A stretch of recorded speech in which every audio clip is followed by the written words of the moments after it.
Good morning. It's morning here. I think it's afternoon for some of you. Just want to start with a note of thanks, actually. Marcus, thank you very much for you and your leadership for giving me the honor to come and speak here. And this will be the first time that I will be speaking in a YBAM school.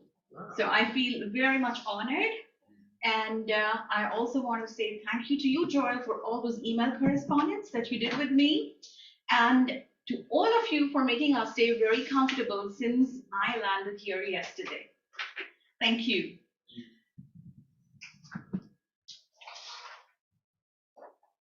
So we are going to talk about the value of business today or for the next 3 days. Just want to give, although Joel gave introduction of myself, I just want to show you a few images.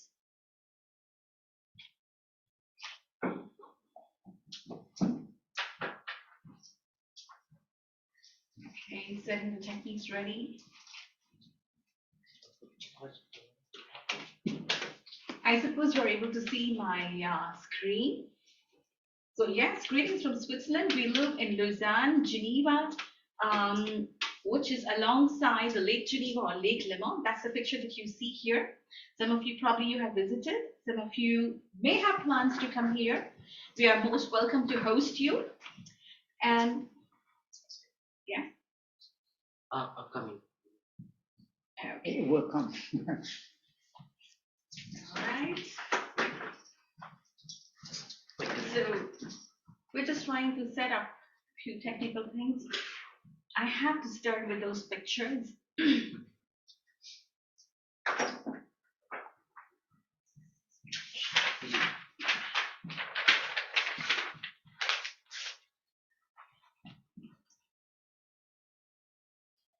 This one. Yes, that's the one. Thank you.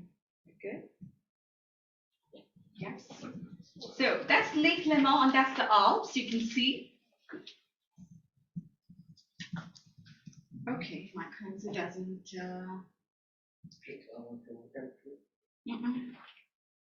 Yeah. Do you see my screen? Yes. You recognize the flag, right? Yes, that's the flag of India, my country of origins. And this was something that was taken during the COVID time. The Swiss artist, he's a light artist called Gary Hofstetter. So during the pandemic, each night he would project the flag of a particular country on Matterhorn. This you might have seen Matterhorn. Have anybody visited Matterhorn? Those who are traveling here? Okay, but you might have seen that on the Toblerone chocolate, right? Yeah, when you eat, that's the Matterhorn. And he would project that every night, a particular country. And this was when India was projected. It looks magnificent. That's the iconic icon of Switzerland. Well, going to the value of business now. I actually planned to do a study this morning and then go to the teaching the second part. But I just decided to turn it around, for some reason. So let's see how it goes, okay? All right, so in the past several days or several weeks when you had the school, you might have heard about worldview, right? From Pastor Ellis Porter, he was teaching here some weeks back, I suppose. And also from Benjamin, my husband is usually talking about worldview, and also many of the other leaders or speakers who are speaking here.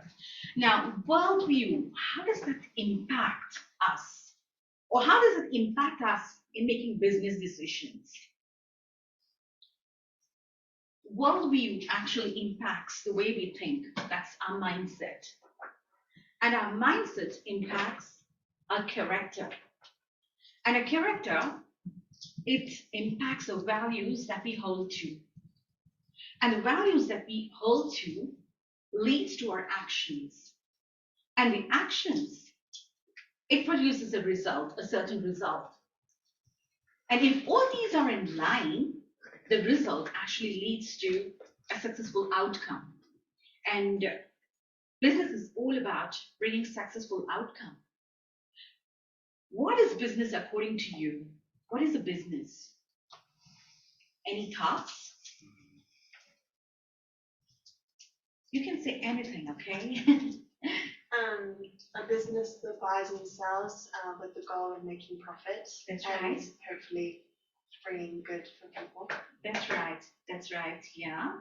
Yeah. Something that produces value for others through either a product or a service. Right, exactly. They produce value for others. So typically what a business does is, they identify a need in the market and then they actually try to fill that gap. That's what they do, okay, in business. Now,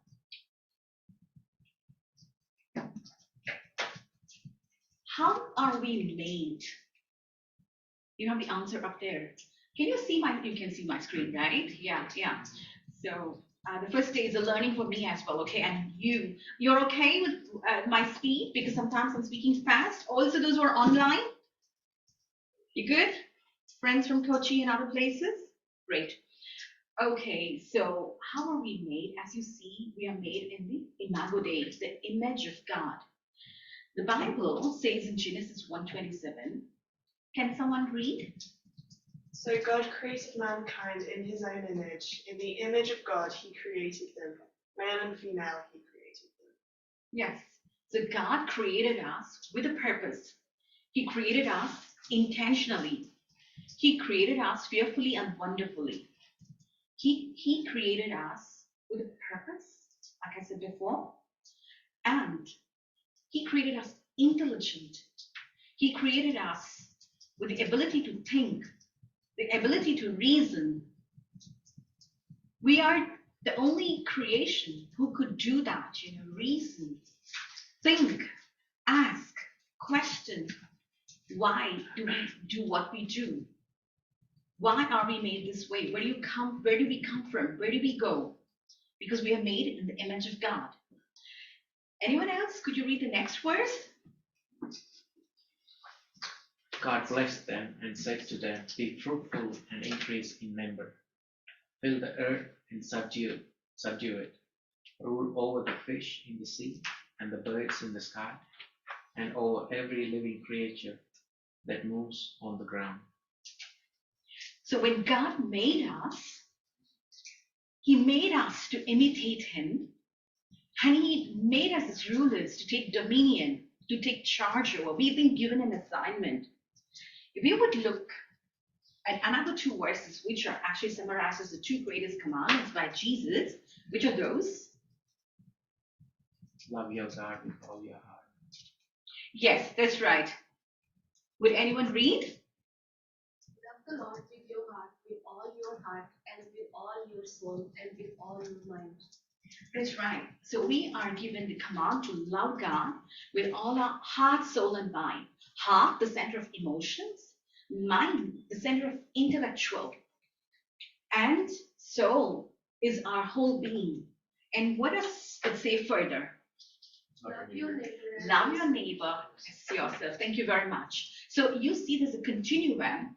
God makes us in his own image, and then he makes us in charge, to take care and to further what he has produced or what he has instated. And then he allows us to use our mind and our heart to increase that, keeping others in mind. So that is exactly what business does as well. Let's go a little bit more further. So often some people believe that there is a secular work and a sacred work and so on, but there is no secular sacred work. Every work is from the Lord. And let's see a few verses for that. Could someone read this verse for me? The Lord God took the man and put him in the Garden of Eden to work it and take care of it. Genesis 2:15. Do you know when this happened? Before the fall or after the fall? Before. Yes, it's before the fall, right? It's before the fall. So who is the first manager ever installed? Yes, Adam was the first manager, this first steward to take charge of everything. And this happened before the fall. Because some people usually think that, it's, we work hard and we have to work and we have to slog. It's just because all consequences. No, it is not. God is a creator. Everything that we look around, the mountains, the seas, and not just the nature, I am appalled when I see the talents in other people. especially things that I cannot do. There are a few things that I can do well, but there are lots of things that I cannot do well. Just to give you an example, I grew up in New Delhi, okay, and so I did all my schooling there and college and everything, at least still my MBA. And we come from a very high academic mindset. So academically driven. Everything is academic, okay, academic. So the moment you get good scores and good points, good notes, then it's all good. So I came to Switzerland when I was 24 years old, and I was called for my PhD. Okay, I was invited with a Swiss Federal Scholarship to do my PhD in business management. So when I came here, I had not just a cultural shock, but I was actually made to feel how much I don't know. Everything that I thought is all I knew, is what is needed. I came here to Switzerland, I realized, oh no, that doesn't help. The very first week I was taken with my colleagues, the others who were doing PhD, to the lake alongside Engadine, is it right? Yeah, the lake, and they took me on the lake and on a very cool boat. I don't know how to swim actually. I was so scared if I would actually, drown, what would happen? And so on. And they went for skiing. I don't know how to ski actually. So there are lots of things I realized, life skills that I don't know.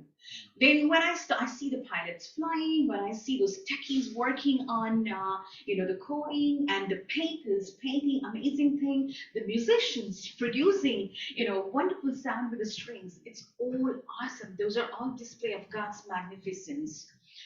Let's look at some more pictures. So whether you're working in the garden, or you're painting, or you're driving a bus, or you're bringing a letter or post, or your tools are the dentist tools, whatever it is, those are what God has given to you to bring glory to Him. Whether you sit in front of the computer, whether you're washing dishes, whatever you do, that is what God has given to us at that time to bring glory to His name. I'm reminded of one example. Way back, 500 years back, when the Reformation took place, when the Huguenots are, the Catholics who actually became Protestants and who entered Switzerland, especially to Geneva, for refuge, they're called Huguenots. So when the Huguenots were coming in to Geneva, and Geneva was a city of 10,000 people, okay? So John Calvin was there and his team, all of them. So they would take people in, but the condition was like this. So if somebody is sick, they would send them to the hospital for care. And if there are children who need to go to school or people, those who need to get education, they would send them to an educational institution. And others they would put into work. And they saw that if people were not working, those who were lazy, they were actually sent out. There was no room for somebody who's just lazy, not doing the work, because work is a way we worship God. So whatever tool is in your hand, whether it's a pen, whether it's a laptop, whether it's a kitchen knife, those are all tools in God's hand to bring glory to His name. Are you with me so far? Yeah? Okay, thank you. Let's see. Yeah. I'll just take you through some statistics. You may be knowing that. You may not be knowing that, but that's okay. All right. So let's go through some statistics. So let's talk with GDP. Are you familiar with the term GDP? Yeah, it stands for? Exactly, gross domestic product. Does anyone know what is a GDP? Okay, let's look at it. So GDP is basically it's a total. It's the economic indicator of a country. Okay, just like when we are sick, we take the temperature, we take the thermometer, and we measure our temperature, right? And we say, oh, okay, it's only slightly high. It's all good. Oh my God, it's so high. I need a doctor. It's an emergency. So in the same way, GDP actually tells it's a thermometer to see how a nation is performing. Okay, and that's how we compare one country to the other country. The GDP or gross domestic product. I do not know what you say in German or French, but it's a total of everything, all our everything that we as people, as individuals spend in the market, okay? And all that the government spends, all government spending, all sorts, making roads and all different infrastructures, laying electricity cables and, schools and so on, and business investments, and net of exports. Net of exports means, every country, every nation exports certain things and imports certain things. Import is to buy from other countries, okay? Like buying banana from Costa Rica and cocoa from Africa and grain from Ukraine, for example, and so on. But export is like we are exporting. We can export technology. It could be firearms, not a good example. Other things that we are good at. So Switzerland also exports a lot of things and imports a lot of things. So normally to perform well, the amount that you export should be higher than what you import. Okay, so the difference is called net. All right. So if Switzerland exports, let's say 100 billion, and they import for 80 billion, so the 20 billion. So the total is called the GDP, okay? And why am I talking about GDP? Normally GDP is always calculated per capita. That means per head, per person in the country. So GDP of Switzerland will be, say, whatever it is, I think it's at 90, around 80 or 90 billion. That's the GDP of Switzerland, as far as I remember, divided by the number of people in Switzerland. So it's around, we are 8 million people here in Switzerland, right? 8 million, quite getting closer to 9 million, I suppose. So the total divided by, so that shows per head. And Switzerland is one of those countries with very high GDP per capita, okay? So let's see a little bit more figures and then we'll try to put things together, okay? Here is a chart, okay, that, this is from 2017, and it shows the 2000 years of economic history in one chart, starting from 180 until now, okay? And those are different countries that are represented. Do you see something? Do you observe something there in those images? The color pattern? You see that the red and the yellow are very fat or very thick, right? The region is very thick in the beginning. So actually, that's China and India.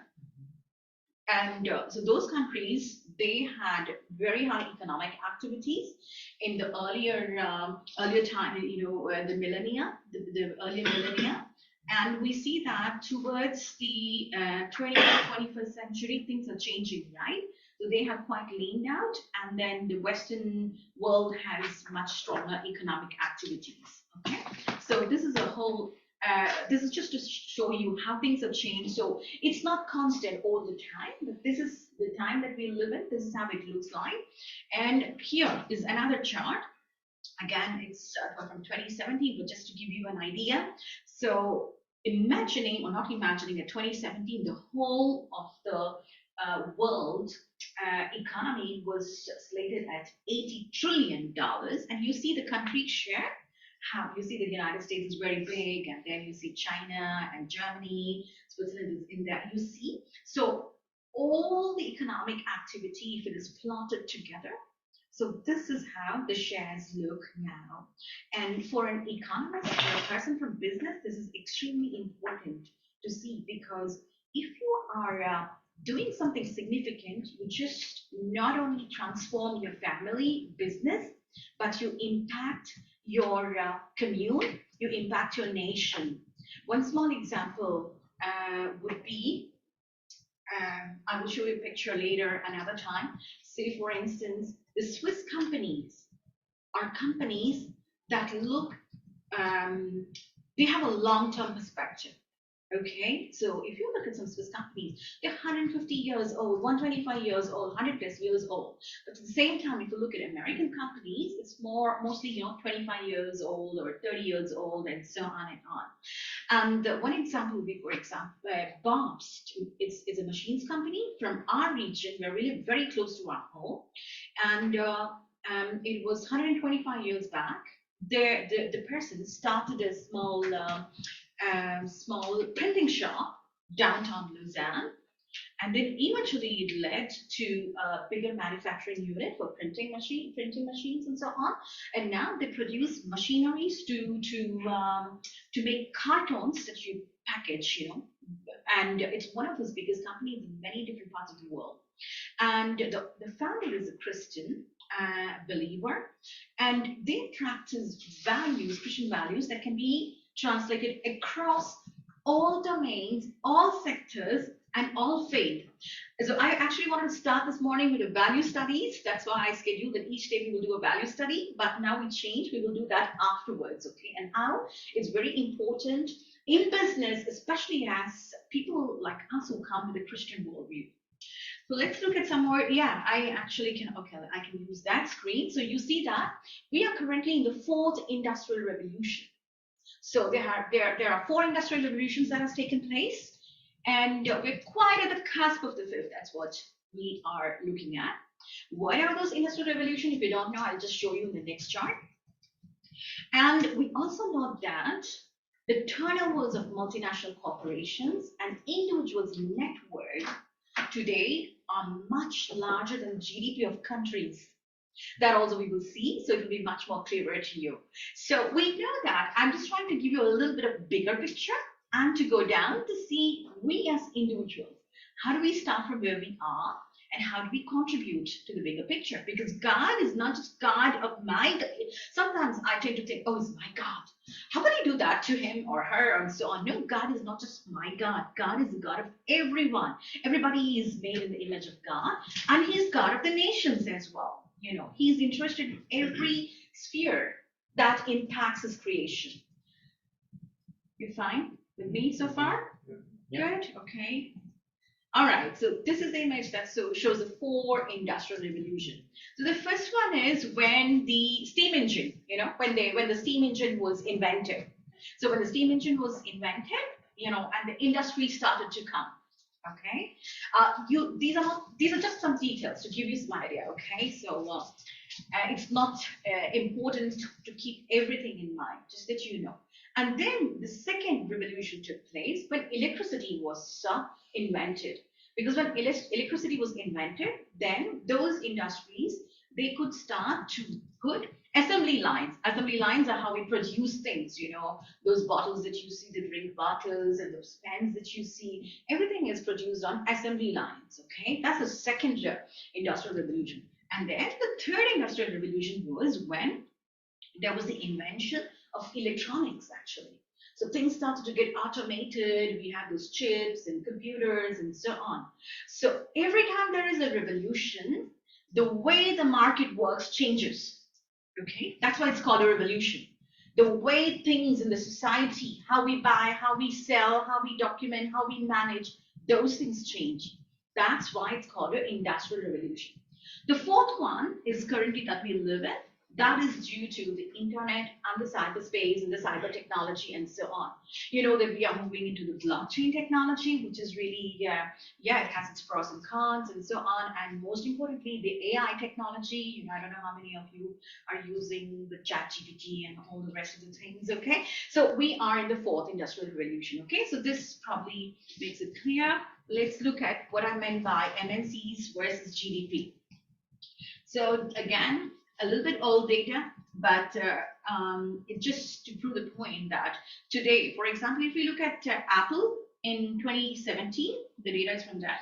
The app, I told you about GDP, right? In the beginning, what is GDP? You see that Apple, as a company, its GDP is higher than the GDP of Sweden, higher than that of Argentina, Switzerland, Saudi Arabia, or Turkey, or Netherlands. So companies are so powerful that, you know, even their GDPs are much higher than those of the countries, okay? Not just these countries. So you know that all the other countries lined out there. Let's look at one more statistics. You see, here it shows the individual wealth of people, individuals, okay, who are industrialists or technocrats. So we see that there are a lot of names: Jeff Bezos, Amazon, Bill Gates, and so on and on. Okay, so Bill Gates, for instance, let's take in 2017, his net worth was around 75 million. Now it's a lot more, I suppose. And if you would look on the chart, you see that his net worth is much higher than the GDP of Myanmar, Ethiopia, Luxembourg, Libya, Ghana, or whatever, whichever countries. You see that? So we have produced our economy has grown, the world economy has grown, it's still growing and will continue to grow. And technology-wise, we are growing. And we see that individuals are taking very high control of power, because when you have money as much as that of the GDP of the country, or much more than the GDP of several countries, you are a powerful individual. You can change the course of the decisions that's happening. We talk about the climate change. There's a lot of talk around climate change. It's a trigger from just a few people. Yes, God asks us to care for this world. We are supposed to take care of the place that we live in. But there are certain things which are beyond our control, but there are certain things we are asked to do to take care. So how do we find the balance? And how much profit is enough? What is a good amount of profit? I run a company, or you run a company, or your parents run a company, or whoever runs a company. Who decides how much profit is enough? If I could just mention that, the Bible tells us how much profit we can have. And I'll talk about it another day. Okay? We will read the scripture and we will talk about that. Now, I talked about technology, I talked about economy and money. But who drives all these things? It's people who drive, right? It's us who drive, actually. So it's our brain power and how we think and what is important for us. So here are a few leaders, I just picked them up because of some reason. Chaim Weizmann, he is the first president of Israel. Joseph Dies, he was one of the UN Secretary Generals. And, the United Nations, they have a Secretary General for every few years for the General Assembly. And Joseph Dies, he's a Swiss, actually.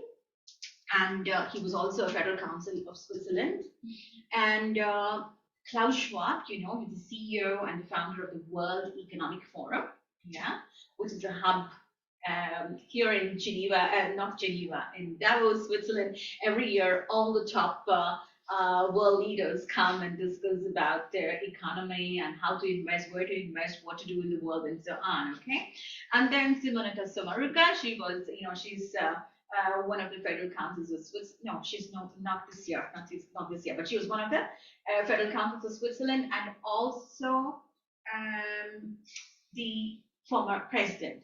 One of the things that's common among all of them, they all had a purpose. They all impacted a country or a field, okay, or nations together.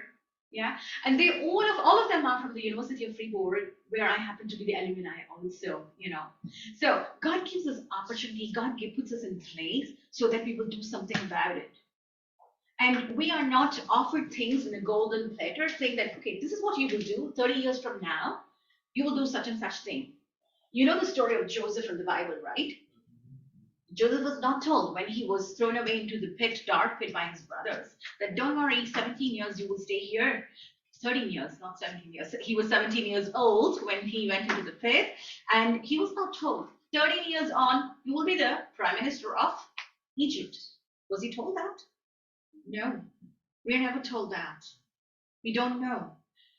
But what we are asked to be is to be faithful in what God has entrusted to us at that moment. Okay, so let's look at people. Now we came to people, right? So we started with money, economy, then we came to a little bit about the technology. Now let's look at people, because people are the one who guide and lead that. Now, people are leaders. And leaders lead because of their experience that they have come through, because of the position, because of the power that has been given to them, because of the capabilities or intellectual abilities. But today, more and more, we see that leaders are better leaders if they are emotionally intelligent. So we have the IQ, the intelligent quotient. The IQ is something that we say that you're born with, okay? You actually leverage people with very high mathematical abilities and so on, working on physics and so on, or artists, they have very high IQ, okay? And It is not enough that you have very high IQ, because in this world we deal with people. It's everything is around people, right? So it's the emotional intelligence that plays or comes into an action when we are dealing and managing people. And when you do business, that's what you do. You're working in a society, you're working in a community, you're working, even if you work in front of the computer, it is still part of a group, right? I find that actually we Christians who are church going Christians, we have a lot of things that we already learn by way of how we are raised up, if you are a believer, if you go to a church actually, because, you go to a Sunday school, so the teacher teaches you various lessons there, and you participate in music and so on, and there is some level of leadership you take at a very early age on. Right, we do weekends and we organize. We are more engaged in communities. So some years back, in 2008, when I started to work for this American multinational, which I very much enjoyed working for, I had 10 European countries under me. So I was responsible for operations and technology. I worked with the corporate multinational in the United States with the leaders, with the vice president, the presidents. And what I realized was, there was a leadership training that was given. It was called Pathways to Leadership. And when they took me for that position, the person before me just left, and it is about asset management. Okay, it's called capital investment. So capital investment is money that you invest, in building your furnaces, building your machinery, buying machinery, or building factories and so on. So it's something very, very important for a business, how much money you put in. So the person who took me was, he plunged me into the water directly. I had no ideas how to do that. But when you are pushed into the water, you learn how to swim, right? So I started to do that. And there was this course called Pathways to Leadership, all leaders go through. So I told my boss, so when am I scheduled for it? So he said, yes, you're scheduled soon. And my turn never came because my position was all the time required. So I had no time to step up. Then my year-end review came. I asked my boss, but my pathways to leadership never happened. And he said, don't worry, you don't need that. He said, you don't need that. And because apparently I was blessed to work under him, because he also happens to be a born again believer and a wonderful man, and who transformed the way of working. Okay. So we often talked, and we found out that those are things that we already know from the scriptures. Those are things that we practice. Those are things that we do at church, So we don't need, somehow we are blessed to come into the business world with those attributes, how to engage with people, how to be sensitive with them, how to see them when they're happy, when they're not happy, and so on. But most of the people are not aware of this fact, because universities don't teach this, schools don't teach that. So today, a lot of leaders, they are sent to this training on emotional intelligence. Unlike the IQ you cannot change, okay? Whatever you're born with, you can only fine tune. Maybe you go a little bit up and down. But IQ you cannot change, but EQ can be developed. So you can be a person coming from a background or whatever, a family, culture, background, with an EQ which is very low, but you can be trained, you can be adapted. So let's talk a little bit about that trait, okay? Because it touches people and individuals, okay? So that's what we are. So are you aware of this IQ, EQ stuff? And okay. So if it is reputation for some people, excuse me, but it is really good to have a dig into that, okay? So there are 4 quadrants of emotional intelligence, okay? So what does emotional intelligence do? It helps us to understand. So one is us, so self, okay, myself, and the other is about others. So what did we see? The great commandments. Love the Lord your God with all your heart, soul, and mind, and love others, right? So it's going to us and others. So there, you see, so first is about self, and the other is about the others. So one quadrant is to know about ourselves, to be self-aware. How do I behave in a certain situation? What makes what are the emotions that I display at certain times? I'm sure that this will make me angry. This will make me happy. oh, I behaved like this and this to this person, and this way is not right. So to be aware of yourself, okay, how they impact your performance, your emotions. Yeah, I can give you one example. For instance, I know that I'm really not a morning person, but then we are Indians, and somehow we're very capable of sitting up very late in the night. But our lifestyle requires us to be up and working very early in the morning. So we go to bed very late and we get up very early in the morning. And I work full time, and Benji used to work full time in Geneva. And we had two boys that we raised who are now 20 and 16 and a half. So our boys were trained to do things in sync with our lifestyle. Okay. And we know that mornings we are all in a rush. And mornings are the time when my ability to show kindness and be Christ-like is at the least. Okay, so I know that, okay, these are my trigger points. So I know that, okay, I shouldn't be putting myself in trouble. So I will prepare everything so that in the morning you just get up and do the basic things and then come back. So you might identify your own. Maybe you had an intense 5 days period, and after this 5 days period, you just need one day to stay away from people. You know that you need it, and when you don't do it, your actions are not very pleasant, and that's not what or how you want to behave with someone else.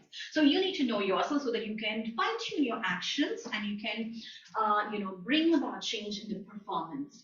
And one is to know, but knowing itself doesn't help. You have to do something about it. That's what is called self-management. So how do you regulate your emotion? How do you show your response? How do you take control of the situation? So all these things are about managing yourself. And so very, very deep studies, actually, especially at a leadership level, it goes very deep. I won't touch all of those, but just to give you an idea. Then the second quadrant is about others. To be sensitive to others, to show empathy towards others, to know that how cultures behave, how people behave, because some of us may not be sensitive to other culture because we grew up in one culture. And for example, the Western world is more, it's a direct culture. We say things directly. Yes is yes and no is no. But we come from the other culture, in other part of the world, it's considered no is considered to be an impolite. So they say yes, yes, okay, and then the yes never happens. So it's not that something that happens in one culture is right and something that happens in the other culture is wrong. But there's something called biblical culture. What does the Bible say? How should it be? So to be aware of that and to be applying it to others, okay? And when you are socially aware, you're able to manage your relationship better. You're able to motivate your teams. You're able to, improve the performance of your team, and you can put processes that are actually very smooth and reducing friction. Okay. So the four quadrants of emotional intelligence: self, others, self-management, self-awareness, and others awareness. Okay, social awareness and relationship management. Is it good? So that's emotional intelligence. Let's go. In the emotional, you might have heard about many different leadership styles, probably, as many of them taught you. But the emotional intelligence, by Daniel Goleman is considered to be a guru in this area. And he talks about 6 kinds of leadership. Okay, 6 different types of leadership that you show. So just want to quickly touch on this because the afternoon, whatever we will be doing, the workshop, that will be around this one. Okay, so let's see what are those leadership styles. I won't go deeper into it, but just touch superficially on that. And let's start with coaching leadership. The coaching leadership is more one-on-one. Okay, you're blessed to have a boss you can go and sit with him often. One example is that I will give from Benji, my husband, Benjamin, because we were talking about it just a few days back. In very early on in 2001, when he came to Switzerland, he had this privilege of sitting with a Messianic Jew professor of Old Testament at the University of Fribourg. This professor was so busy, but how things happened, he allowed him, or he gladly chose to spend time with him 2 hours, right? 2 hours every Wednesday, for instance. Okay, once a week, every Wednesday for I don't know how long, for so many years, right? And those 2 hours with that gentleman, that professor, who was Messianic Jew, knew the Bible so well, that actually helped Benji to change the way he understands the Bible, the scripture, the world, and that actually helps him even to this day. And that was more a coaching. There was not a written agreement, but it was a coaching. Maybe you have a coach in your life, or maybe you're a coach to somebody. You have a little brother or a little cousin who's only 6 years old, 7 years old, and you tend to spend some time with that person. So you're doing coaching to that person. So that's a coaching kind of leadership. Okay, so it's like one-on-one, and yeah. Then let's go to the visionary leadership. Okay, the visionary leadership, the person who shows this kind of leadership. Now, this is not in emotional intelligence. It's not one leadership style that we always show. You have to use a combination of this depending on your circumstances or situation. Okay, and some you may come natural to you because you're naturally that kind of a person. But some you have to learn it. I'll come to that as an example later. Visionary leadership is, so you have long-term objective in mind. So you say that I want to set up the school, and in India, for instance. Okay, what is the objective? I want that from 10 years now, from 20 years now, there are 10,000 students who would have been educated from this school with best-in-class education. Okay, who would have a Christian worldview, who will go out in the market and take up higher positions without having to spend so much money, because education is a business today. In some countries, at least, not here in Switzerland. For those of you who are connected online, just that, in Switzerland, the compulsory education is for 11 years, and it is free, actually. You don't pay anything, because the education is a very important part of the budget of the government, the military spending, and so on and on. Well, we'll talk about this another day. I think the third day when we talk about the nations. But coming back, so a visionary leader, he keeps all this long term. Okay, this is what I want to do. This is what I want to see happening in this commune, or in my family, or in this community. Okay, and then there is a pace setting leader, and the pace setting leadership style is, very high on performance. This is what most multinationals use. I am used to working in such kind of environment.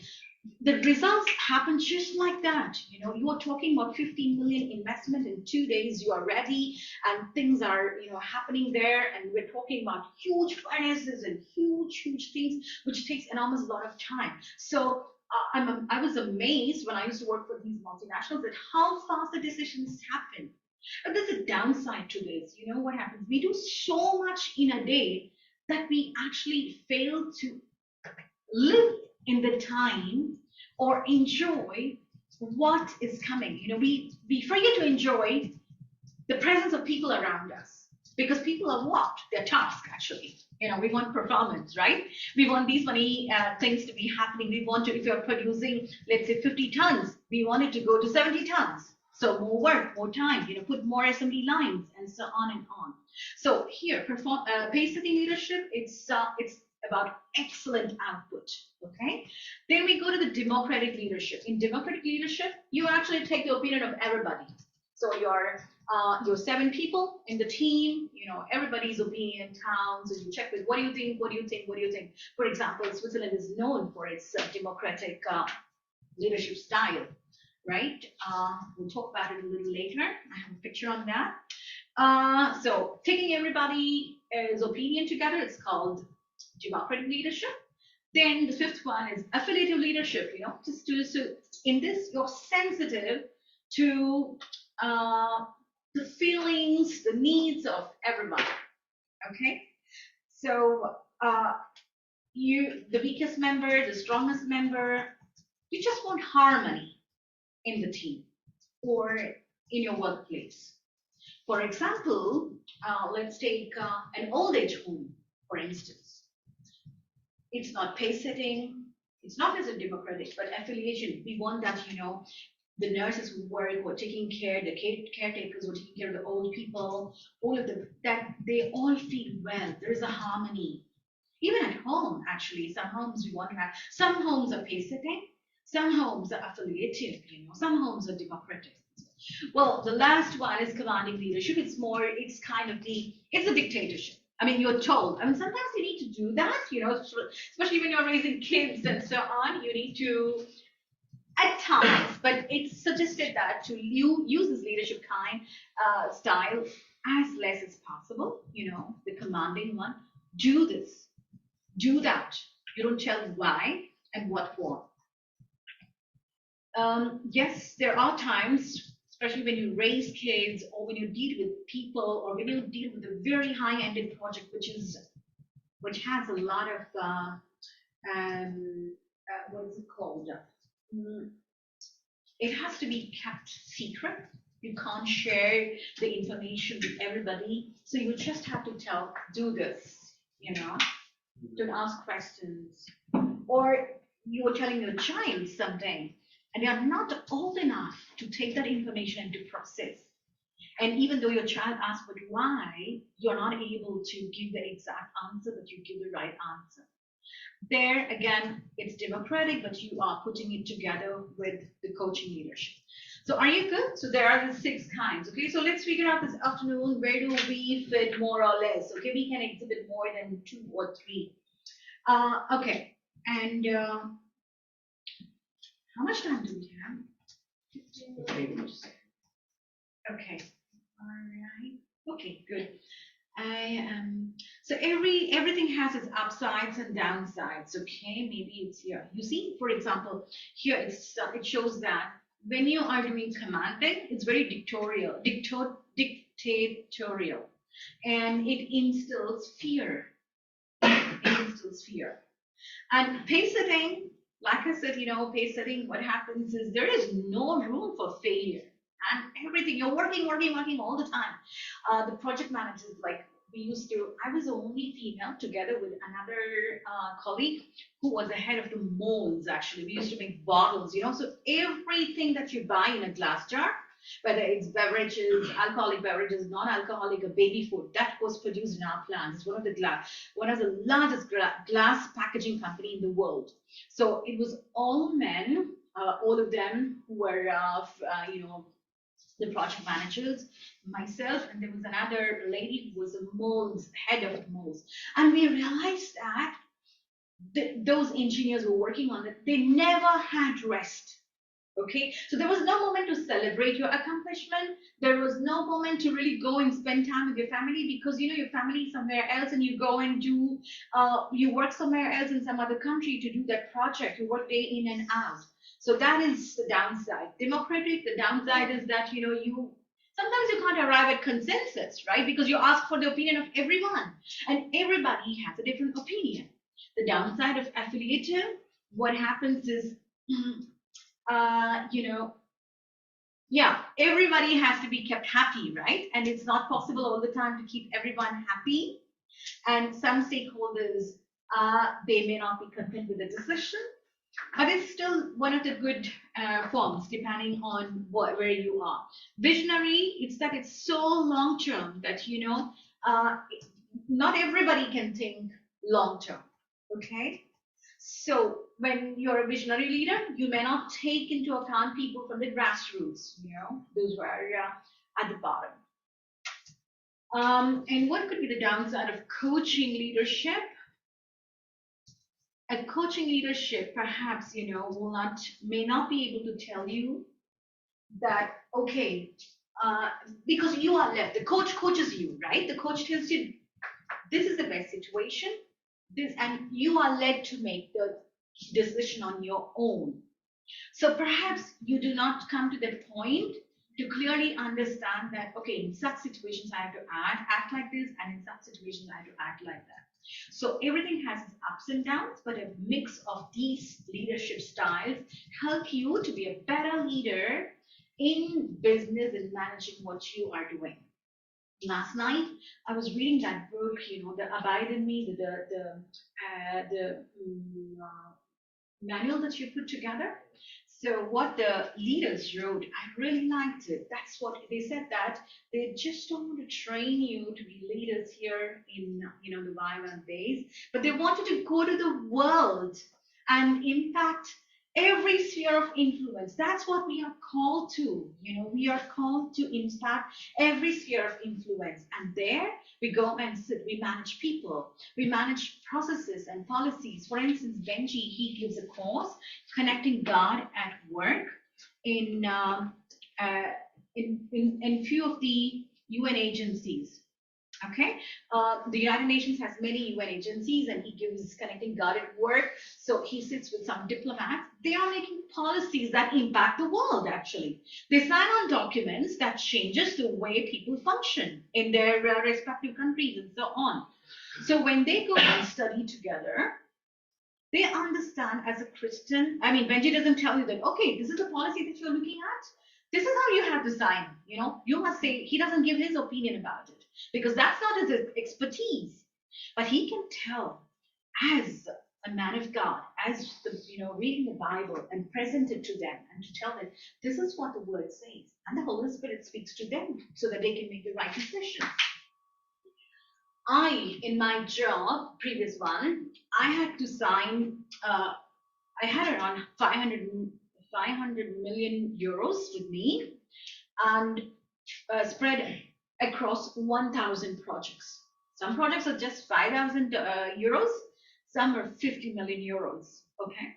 And my signature was mandatory on each one of those, okay? So it comes halfway through me, and I had to study all the documents, and then I would send. And usually, if my signature was there, all my 7 presidents above, they would tick it off because we discussed together, and then there was this assurance that it was well, studied, well done, well prepared. So we will not have any flaws with legal or compliance or environmental compliance and so on and on, different kinds of compliance. So why am I telling you?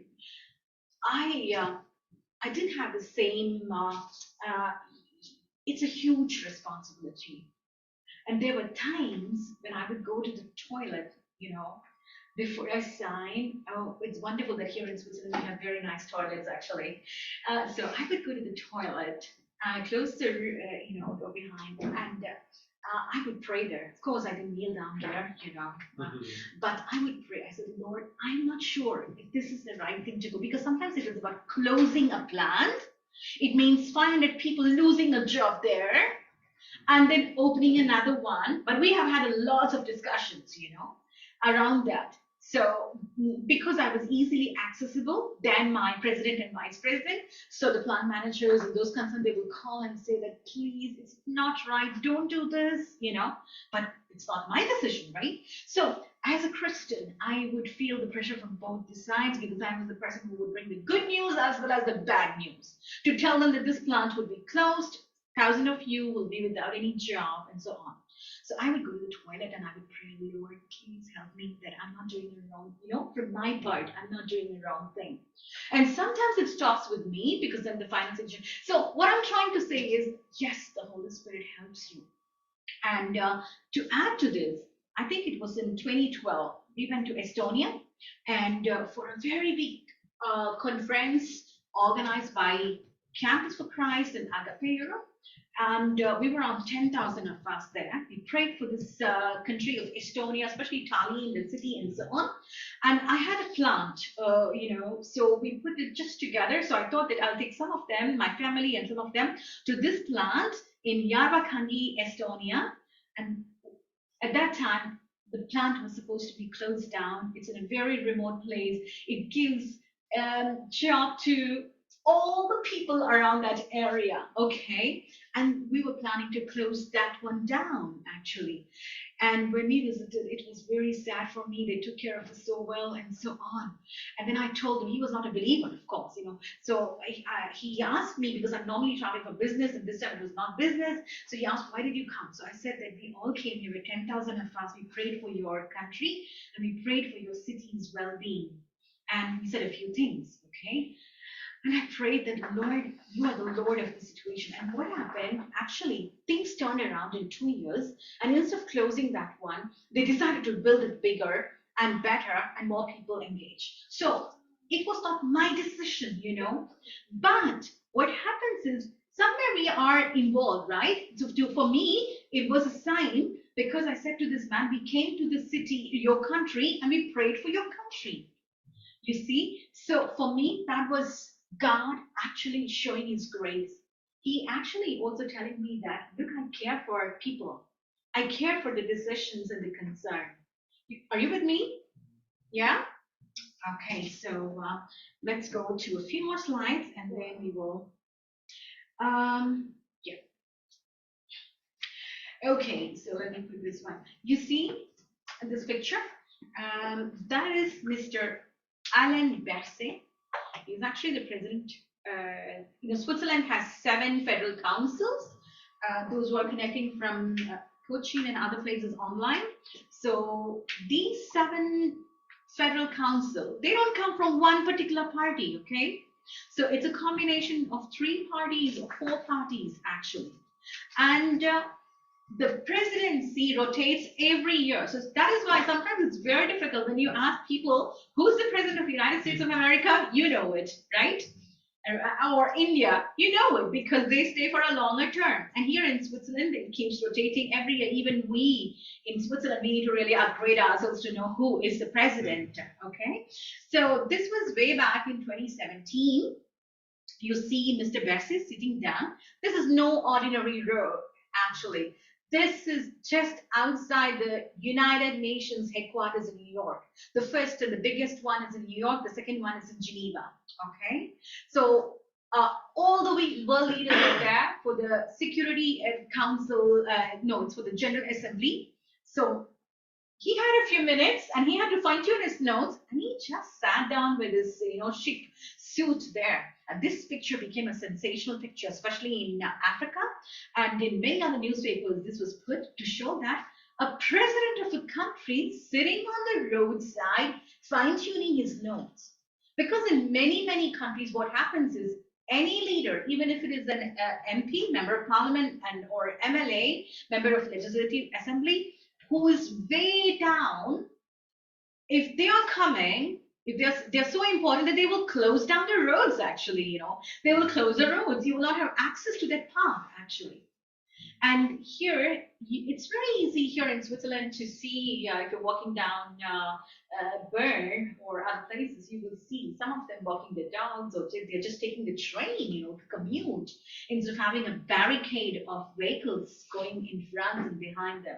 So that man, that leader actually demonstrated humility, humbleness. And humility is one of the characteristics or attributes of a good leader, to be humble. Some people think humbleness is to be a doormat. Actually, in some cultures, it's considered to be like that, but it's not that.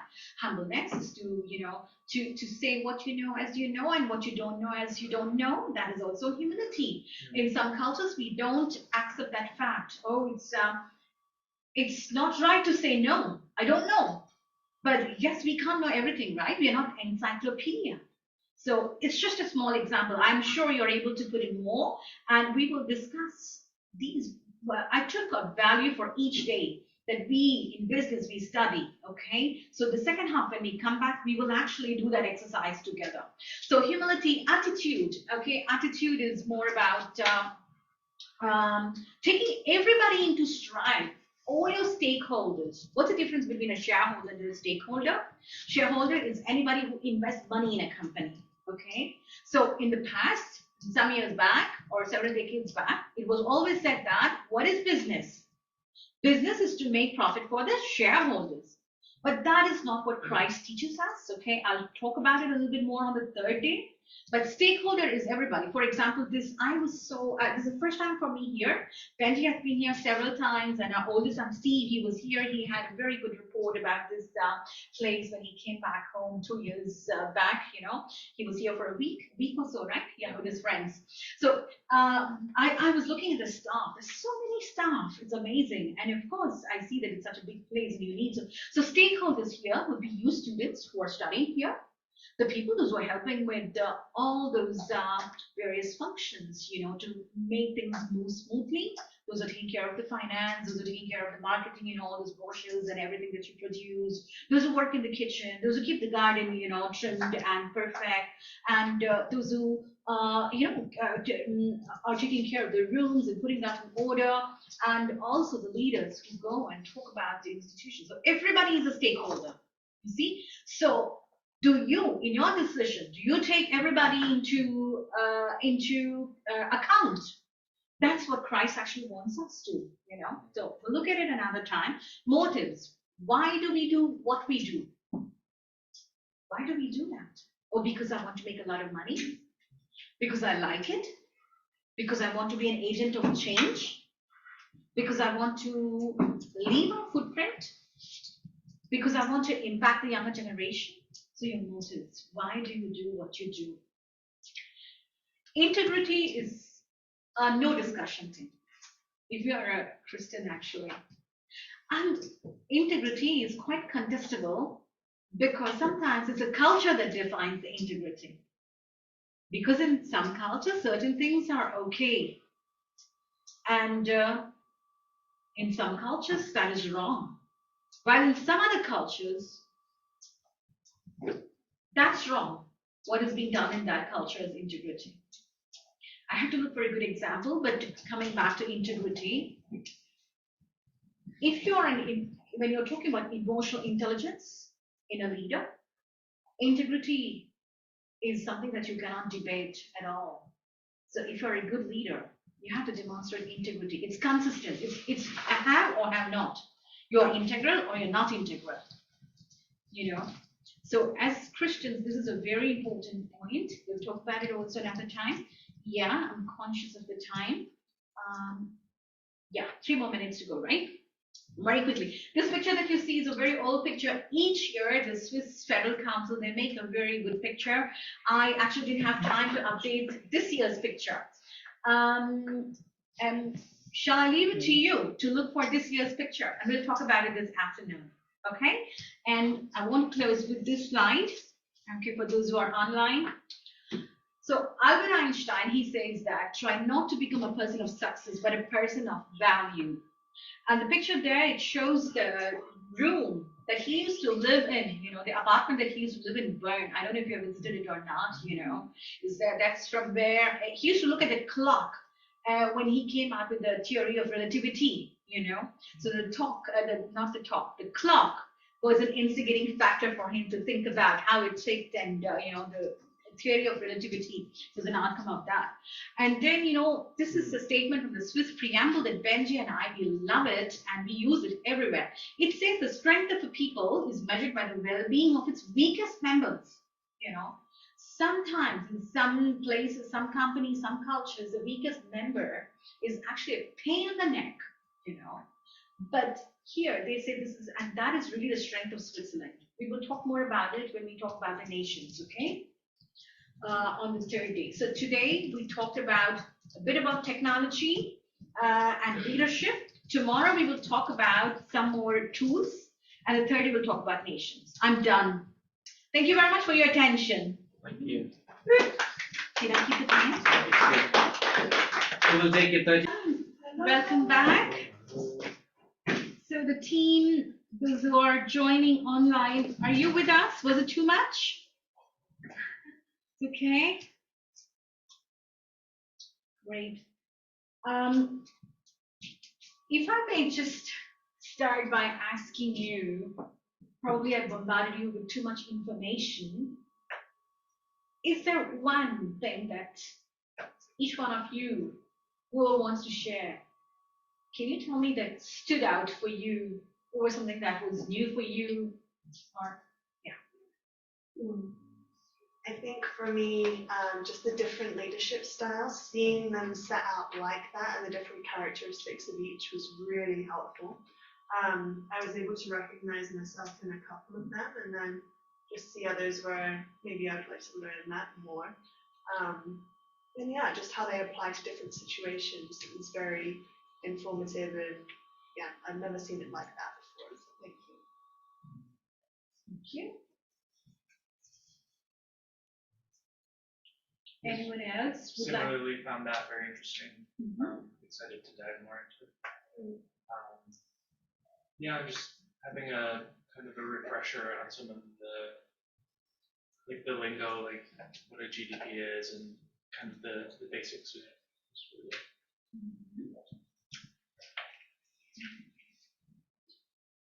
Can they speak those who are online? Yeah, They can. Yeah, Would any India, of you yeah, India. comment? Anybody who's online? Would you like to share something that stood out to you? Actually, when you talk about 6 leadership styles, Daniel Goleman is the one that take away from the first part of teaching actually. Okay. Something that you don't agree on? Not to get into disagreement, I think I have to learn a bit more. Okay. All right. Okay, thank you very much. Is there any other feedback? Am I speaking too fast? Because I have a tendency to speak fast. Every time I'm going fast, you just put up your hand. Okay? All right. So those who are online, I'm not seeing you often. You can just unmute and you can just say slow down. Okay? All right. Okay, let's do it like that. So what we are going to do now is we are going to study your value. Okay. So I talked about the leadership of Goleman, right? The idea this morning was that you have a bigger picture, that there is something called GDP, and everything that we do, we buy, we sell, it's kind of going into that. And then we saw that there is a boom in technology, there's boom in economy, and that people's GDP or net worth is much higher than the GDP of many countries. So people are getting so much power. Even in the past, it was like that. You know, if you would learn history, you would see there were people, kings or rulers, who were very powerful. They had a lot of wealth. Just look at the Bible, okay? When we talk about, when we read about King Solomon, for instance, yeah. But the idea was to say that today, what we miss in the market is not technology or money, but it's leadership, good leadership. And as Christians, coming from a Christian biblical worldview, we already have something. And if we don't exercise that, then we are actually not being a good steward of Christ, you know. That was the point. When I used to work for a small and medium enterprise, a medical diagnostics company here in Switzerland, while I was doing my doctoral studies, the CEO and the founder of that company here in Switzerland, he was a believer, okay? And he had, we had some 20 to 25 employees working in-house because it was a medical diagnostics company. So, you know, we make medical products, we sell it all around in Switzerland, in the in hygiene market and medical diagnostics market, okay? So this CEO, every week on a certain day in the afternoon, just after lunch, at 2 o'clock, we will come, and 2 to 3, we will study a value. Okay? And except him and myself, none others were believers. And we saw those values can transcend any mindset that people have. So I'm going to pick up one of those.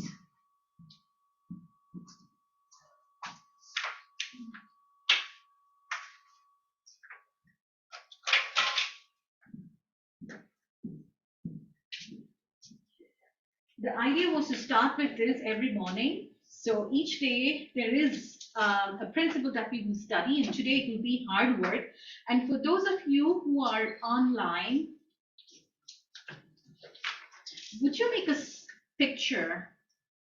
I'll just try to present it. Share screen.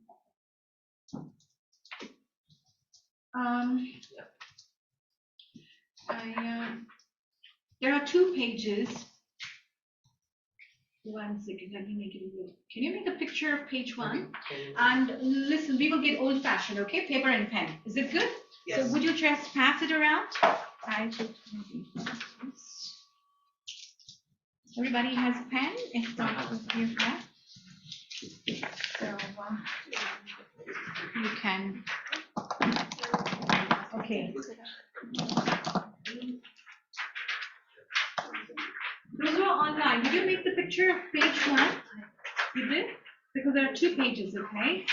So now to the second page. It's fine enough like this. And is it clear for those who are online when you make a picture?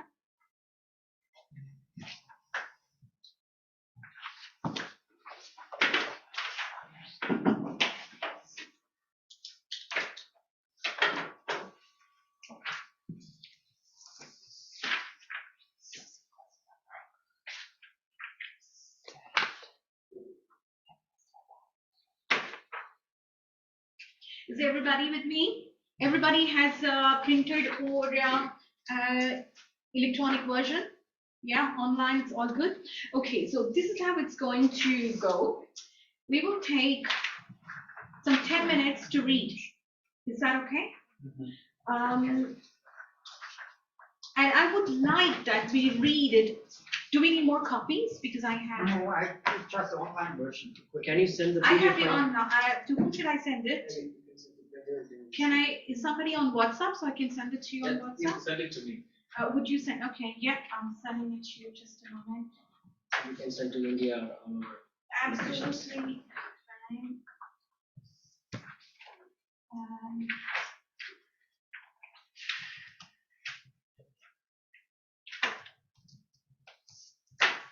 So I send it to you, Benji. Would you circulate to the rest? Yeah, I will send it to you. Right. But the way we are going to read is we are actually going to read out loud, okay? Everybody reads one paragraph. And then what we're going to do is then we will read on our own. We will underline those things that stands out to us that we like, okay? And then afterwards, what we are going to do is we're going to reflect and respond. And the reflect and respond, you can do it for yourself. You don't need to share what you reflect and what you respond because that's more for you. But the thing that you like, you agree, you disagree, that we share out loud with everyone. Is that okay? Yeah? And you see there is an evaluation part, but it's not necessary that you should evaluate because the evaluation says something specific. So everybody has electronic version now? All good? Can we start? Is it good to go? Yeah. Okay. So who wants to begin? You want to start from the very first, okay? Where it's in the productivity principle. The productivity principle of hard work. Work hard and become a leader. Be lazy and never succeed. Proverbs 12:24. Underline the key concept found in this principle. Today, work is almost a bad word. We want to have everything handed to us. Being a hard worker is one of the finest qualities we will find in a person. It is what brings success to our lives, our communities, and our nation. Good, hard workers are always concerned about the quantity and quality of their work. They become valuable to an organization or company because they are productive and finish what they begin. Should I continue? No, somebody else, if it is okay. The mind of a hard worker concentrates on the goal. They look for ways to get it done better and faster. This will lead to promotions, and before long, they will be in leadership. Hard workers have a good attitude while they work, and they are proud of their achievements. Our workers see their job as an opportunity to learn more and increase their abilities. We work not just for a salary, but for their future. Those who work only for money will never be completely satisfied, since the check will never be enough. There are two attitudes that we need to avoid. Laziness. Laziness has the same nature as a buzzard. It doesn't kill or earn its own food. It lives on what is left over from the work of others. If we accept laziness in our work, it will close doors of opportunities in our life. Desire for easy money. This includes those get rich quickly schemes. The love of money can become obsessive. I don't know what to say. Obsessive. And can lead people down to the wrong path, like gambling, speculation, trap, cheating, bribery, and illegal activity. If we do not work or will take responsibility, we will be set aside. When we create value, we are accepted. Personal and work relationships are based on value. Be a hard worker, perform others, do what others won't be, and we will not only become a leader, but we will be in demand. If we are a hard worker, we will become accepted, valued, and appreciated. We will also be preserved and protected by others. Thank you. Good work ethics are among the qualities and values that will make any nation great. But in our world today, sometimes we are not even allowed to help each other if it is not our particular responsibility. We want to work less and make more, have shorter hours, more benefits, longer vacations, and more holidays. We want less sweet but more money. We have lost one of our greatest assets, the desire to work. Our welfare and support systems have made some dependent and lazy. These support systems were created to help people for a short term, not to depend on them for a living. Benefits. Security. We can achieve a secure and influential position in life. When we have earned it through hard work, management will always recognize good workers and value them. Wealth. If we keep increasing our value and continue growing our income, we will be on the road to developing true wealth. Happiness. We experience personal fulfillment through the rewards of our work. We will receive personal satisfaction and earn a reputation of being a hard worker. Steps to follow. Be diligent, take advantage of opportunities, launch yourself into various efforts and focus on completion. Avoid procrastination. Action plan. Next slide. Yeah. Here we go. 2. Item number 2. Yeah. Be the best. Do not be satisfied with the first results. If it is not high quality work, go beyond what you have done before. Demand excellence of yourself and use the best of your strengths, advancing and increasing your values. Be fair. When you are working for others, work as though you were the owner, giving your best efforts. If you do, you are generous to yourself and are adding to your own best interest. Be generous. Always do more than what is required, going beyond your job description. Remember, generosity is not measured by what is required, it is measured by what you do. By doing the minimum, you are not advancing and increasing your value. Be creative. Always ask yourself, how can I do things better, faster, wiser? Do things smarter. When you are forced to be creative, you will begin to do more. Be developed. You will form your character on the job. You have a global perspective about work and its importance. Work lets you provide for your family while helping others by generating ideas and serving others. You are succeeding in life. By doing this, you will be raised to higher levels of position. You will find your identity in the school of life. Work is not just the routine of slaving away for a salary, but it is your opportunity for personal growth and a better future. Start working a personal quality and it will flow through us. to impact our communities and our nation. Hard work is in direct relationship to efficiency, quality, and intelligence. Thank you. Would someone online like to read? We are in page 2 and the second column, in order to change yourself. In order to change yourself, take the principles and make it a habit to add value and develop your character. If you want a good future, be a hard worker. Continue, please. All right, remember, thought produces action. Actions become habits. Habits form our character, and character determines our destiny. Thank you. Anybody else? Reflect and respond. Reflect and respond. You respond. Okay.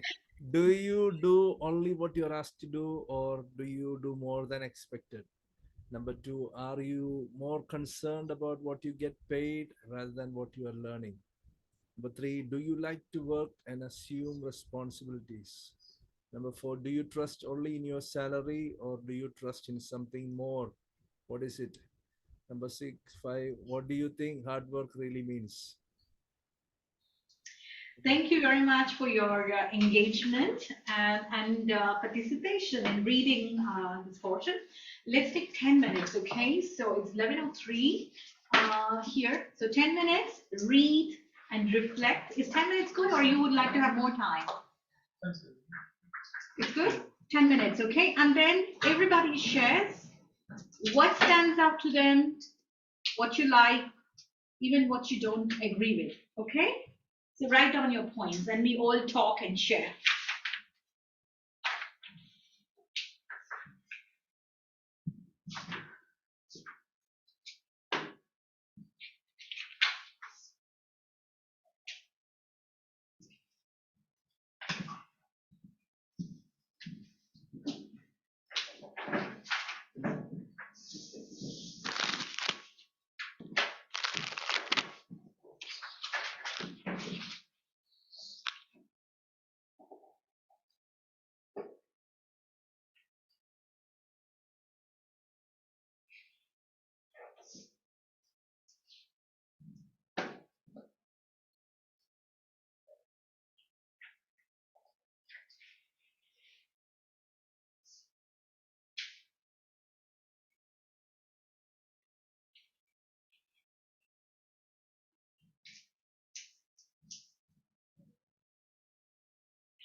We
have 2 more minutes.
So, are we good?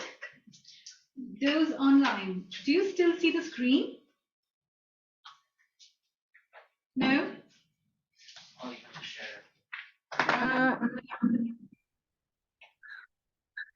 Yes, we can see still. You can, right? Yeah, they can see. You can see? All good? Yeah. Should I stop the video or this video will stop? Should I click on here? Shall I? I can make this doing it. Oh, he's doing it. Okay, please take control. I don't know Yeah. that. Okay, good. So, all right. I see that many of you are connected online. So, when you would share, would you please tell me your name and where you're connecting from? Okay, that would be very helpful. Yeah. I'm sorry I did not go through an introduction round so I could get to know each one of you. But if everybody is ready, so the floor is for open discussion, okay? We are here to listen to everybody's views and to learn from one another. Good? Okay, so let's begin. Shall we begin from here? If you here would like to share, anybody can start. Yeah.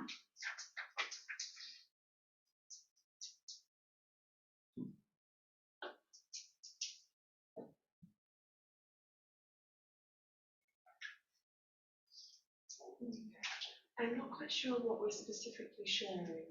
Sorry. What you like from this reading, Right. okay? What stands out to you, all right? Or anything that you don't agree with or find it difficult. So those online, also, you got it? What you like, what you agree with, or what you find it difficult, you know? So we will see if there is a way to address that. Yeah, I can start. Yeah, please. Yeah, I really think it highlights a lot of great things in terms of pointing out sometimes the loss of the desire to work hard in the West. I think it's a very true thing that many of us are very content, especially in Canada and perhaps in North America. There's even a higher emphasis on this comfortability and this desire to have the white picket fence, to get there, and then my life is done. I've made my life and my goals. And so, I mean, there's many quotes from this that I appreciated. I can say a couple of them. That we want less sweat, more money, and we have lost one of our greatest assets, the desire to work. I appreciate that there's a lot of this mention that people work for money, not for a long-term reason, whether because I think, the work that we do, we can really, it's our choice whether we get value out of it, and we choose whether we gain something from the monotony of day-to-day work. And the fact that this really highlights this idea that, hey, there's a long-term goal that we can establish if we just put value into the work each day that we do. Not something that I think is really lost today, and something that at least I try to live out my life, and I think it's a why I value somewhat as well, to find value in the work that you do. Yeah, and then just driving excellence of yourself was also, I think, very important to me. This idea of balancing perfection and excellence, where I believe, at least my definition, what I understand of excellence is this putting your best foot forward, doing your best self and everything that you can. It's not demanding that everything be absolutely perfect all the time, but putting the best thing of yourself forward into everything you do, I think is integral to working hard and doing a good job and doing what the Lord has blessed us with and stewarding that well. So there's number ones I can keep pulling, but that's, I think, my general summation. Thank you, Graham. That helps. Okay, thank you very much. Yeah, let's take somebody from online, okay? Would someone from online like to share? You can keep it as short as possible, doesn't matter. And you can come back again if you want to add to it.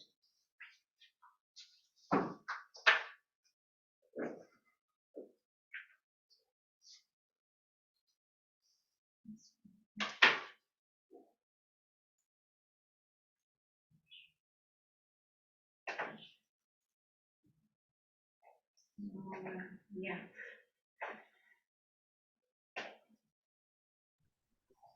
Nobody wants to share from online? Okay. Yes, I will. Yeah, where it says here that the hard workers always concentrate on the goal and then they look ways to get it done better and faster. So, and also the part where it says, they are just not looking at the salary, but they do more than what they are asked for. Yeah, I mean, yeah, I like these things, and I really believe in that. If we do more than we are asked for, then if we are always looking at like how we can improve ourselves, like looking at our work like it's not only for getting money and salary, but it's like it's for our life and for improving them. I really believe this part that overall it brings the benefit for us. Thank you. Anyone else from here? Yeah, I think I really like where it says action plan for hard work, and it talks about be generous. It's not always about doing what you require. I think that's more like a duty because you have to do it because you're required. But the best fruit come when you do a bit more than that. And I really like this part, and also the one it says be fair. How would you work when it's your own farm or your own company? Really put everything and you would work without complaining few extra hours because you are the owner. So I think that part I really like, and it's so interesting to see that it all come how I see work, how I see my part in that company or anything that we are doing. So I think I really like that part, and I just don't like to see so much difference when some people they are so capable or some country, but they just don't get it because they see work so different than some other, and they never get to really use their resources or things because we see work so different than some other countries. Thank you. Thank you. Yes. Go ahead. Share? Yes, please. Okay, I just want to share this one bit that says that hard workers see their job as an opportunity to learn more and increase their abilities. So I like that part. Which what do you see? How do you see your job? Is it an opportunity? Most people they complain that their work is hard work. I mean, this work is very hard, and they're just working for the benefits or whatever it is. But it is an opportunity actually to improve and to grow, and all that benefit, all that is there. So that's what I like it. Thank you. Yes, I really enjoyed, just going deeper. I enjoyed a lot of it. I really liked the Bible verse, Proverbs 12:24 is so good. It's like it's putting an end goal to become a leader, become more mature. And I like that a lot because I always want to develop myself in some way and be the best that I can be. I enjoyed reading about the benefits of security, that people will recognize good workers and value them. That wealth, you will increase your value and develop true wealth. And happiness, that you will experience fulfillment, satisfaction, and have a good reputation as a hard worker. For me in the past, it's been sometimes difficult to remember the reasons why I'm doing things. I'll work very hard to the point that I have burnt myself out in the past of working in a company.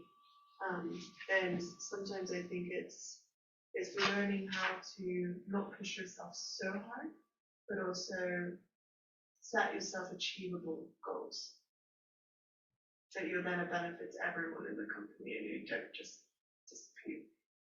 So yes. Thank you. Anybody from online?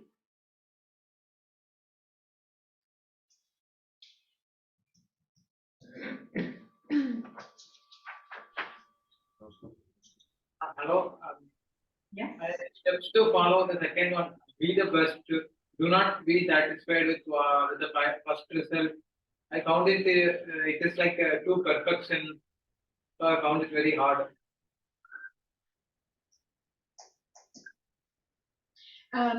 Which one was that? Can you, the perfection one that you quoted, where is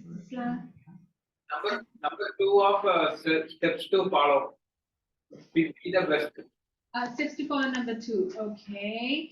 So you said that's difficult for you to follow. Is that what you said? I find it it's like too perfectionism.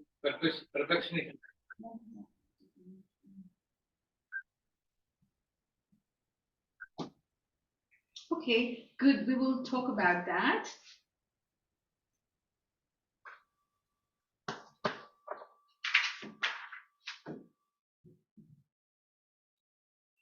Anybody else? Yes, Yeah. I feel like quite a lot in this text, and something which really stood out to me is that right now it's often that work is something so negative, or we just have to do because we get money from it, and this is the way how we can live then.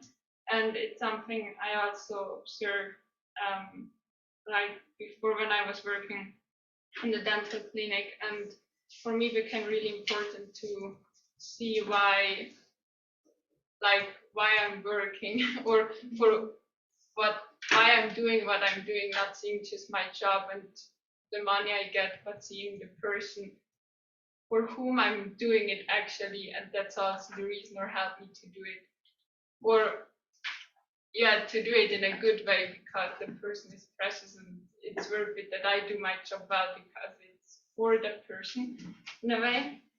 What I a bit struggle with this text, or not struggle, I don't disagree with it. I see the point which is that, but it brings a bit pressure on me kind of when it says to always do it better and faster.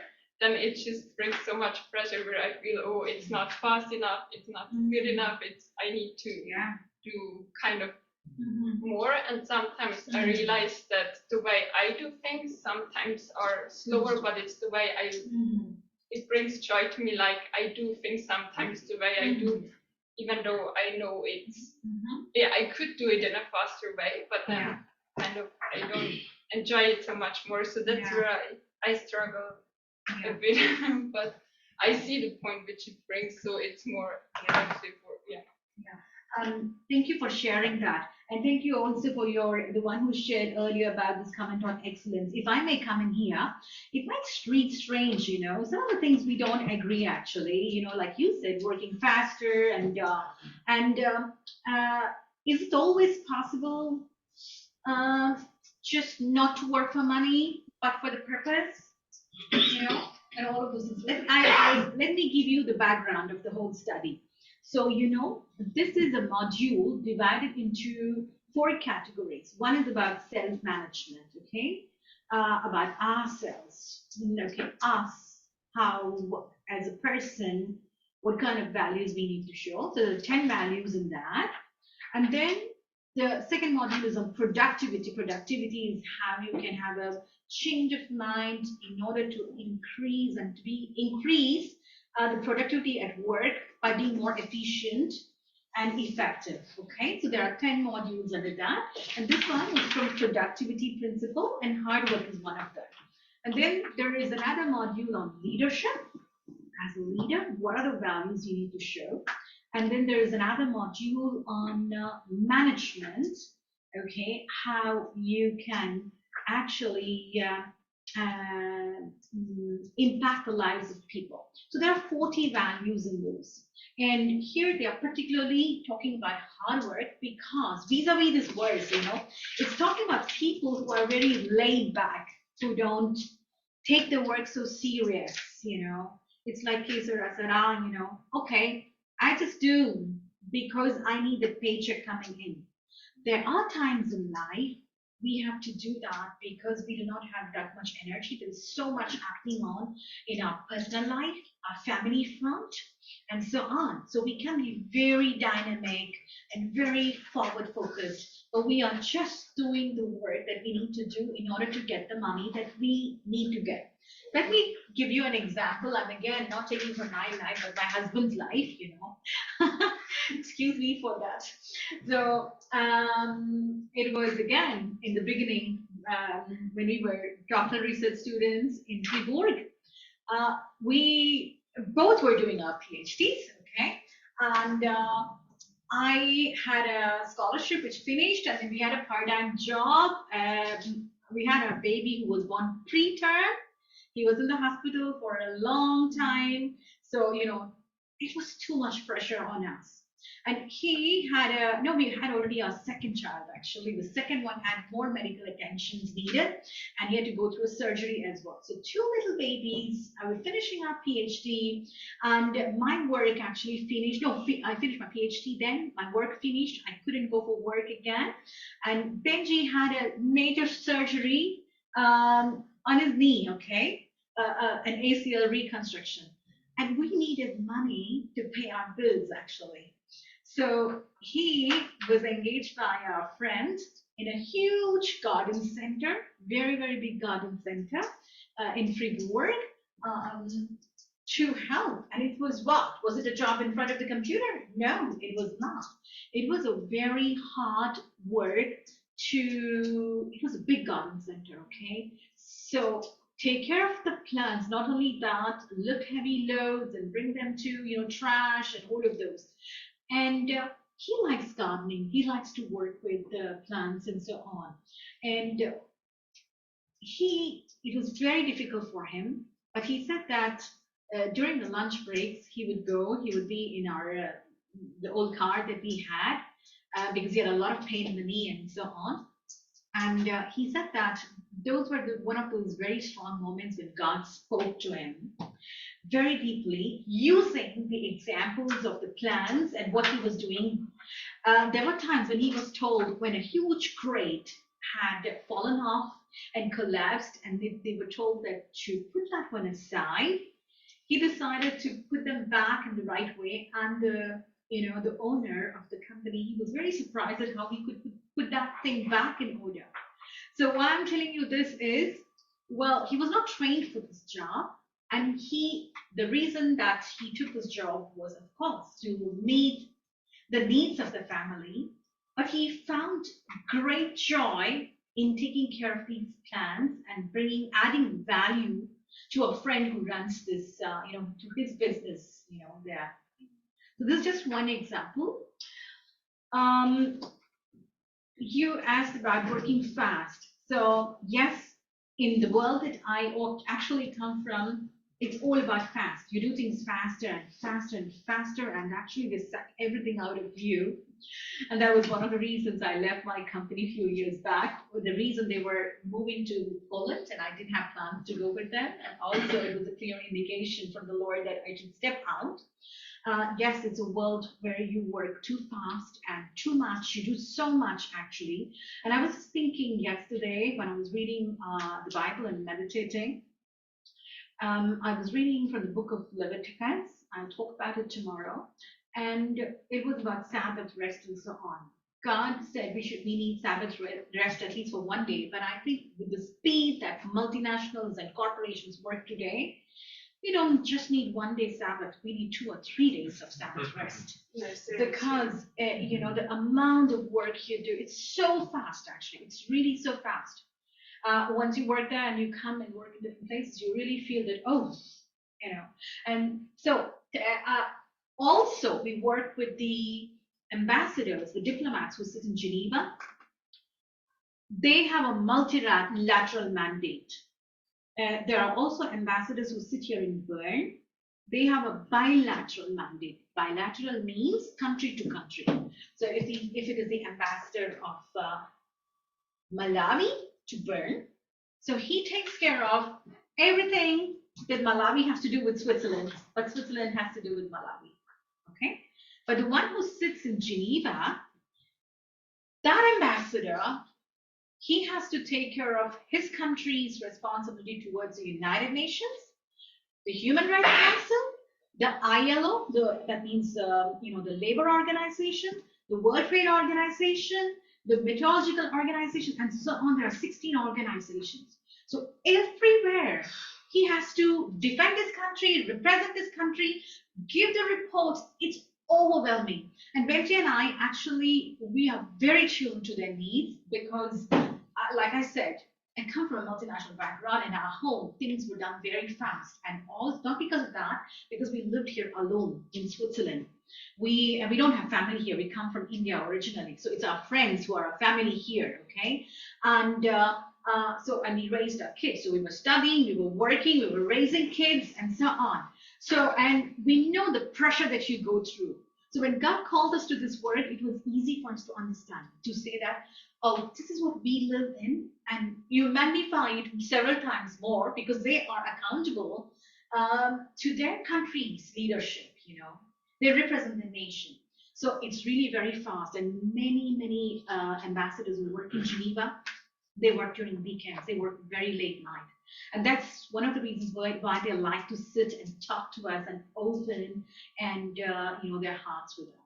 So coming back to your question on fast, yes, fast is not always the answer, and that is not what God has called us to. But at the same time, if we have a lazy culture, we are not supposed to promote that lazy culture.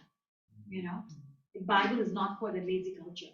We can treat ourselves, by taking a recreation and calming down and so on. Also, the question of excellence, you said, right?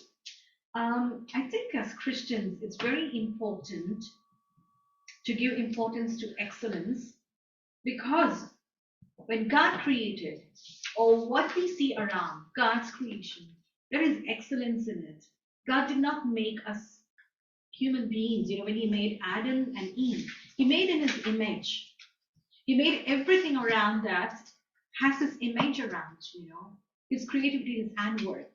When we talk about excellence, you're right. There are areas where we cannot give excellence.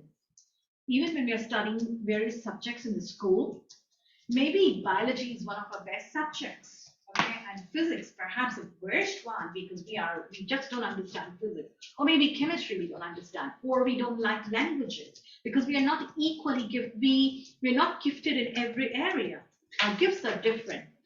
But when they say excellence here, to your best, that is what it means, and not to say that, okay, I don't care, I can't do that. But if your job requires that, you just say that, okay, I'll give the basic minimum that I can give, in the best of the way. That is what it is meant by excellence. Let me make one more comment and then I open the floor again. Here talk about hard work. It looks very old fashioned. This was written some years back, okay, several years back. Today, we don't live in the world of not just hard work, but we are living in the world of smart work, actually. You find a way. I had a beautiful picture. Actually, I do not have the slide here on this. Hard work is if you have to bring water. For example, I say, I need water now. You go and bring a glass of water for me. Okay, a very simple example, all right? Not a good, yeah. Then I finish and I still need more water. So you go back again, second time, and a third time, and then, two others need water. That's really very not an efficient way of using your time. But instead, what you do is you go and you just think that, okay, let me go and get 2 big bottles of water. It's getting warmer, more people need it, and you leave it here. That's a very simple example of a smart work. In those days, we didn't have tools, we needed tools, okay? So even now, when we go to India, we see that. Like in our garden, the person who's working on the garden, he would be taking off the weeds with some kind of a very simple device, actually, very not so sophisticated device. And it takes a lot of time. But that's the best thing that they can have in that village at that given point of time. Okay, then we think, oh my God, if only we got this particular tool that we have at home in Switzerland, we can just get this whole thing done in like 1 hour or 2 hours, because the tool is very sophisticated that you can just plug it and you can, just run it on the grass and it's all done. Well, you can buy it, but then, so what I'm trying to say is today we live in a world of smart work vis-a-vis hard work. And that's why we try to pack too many things in. Yeah, so can we open the floor again for, yeah, we have a few more minutes.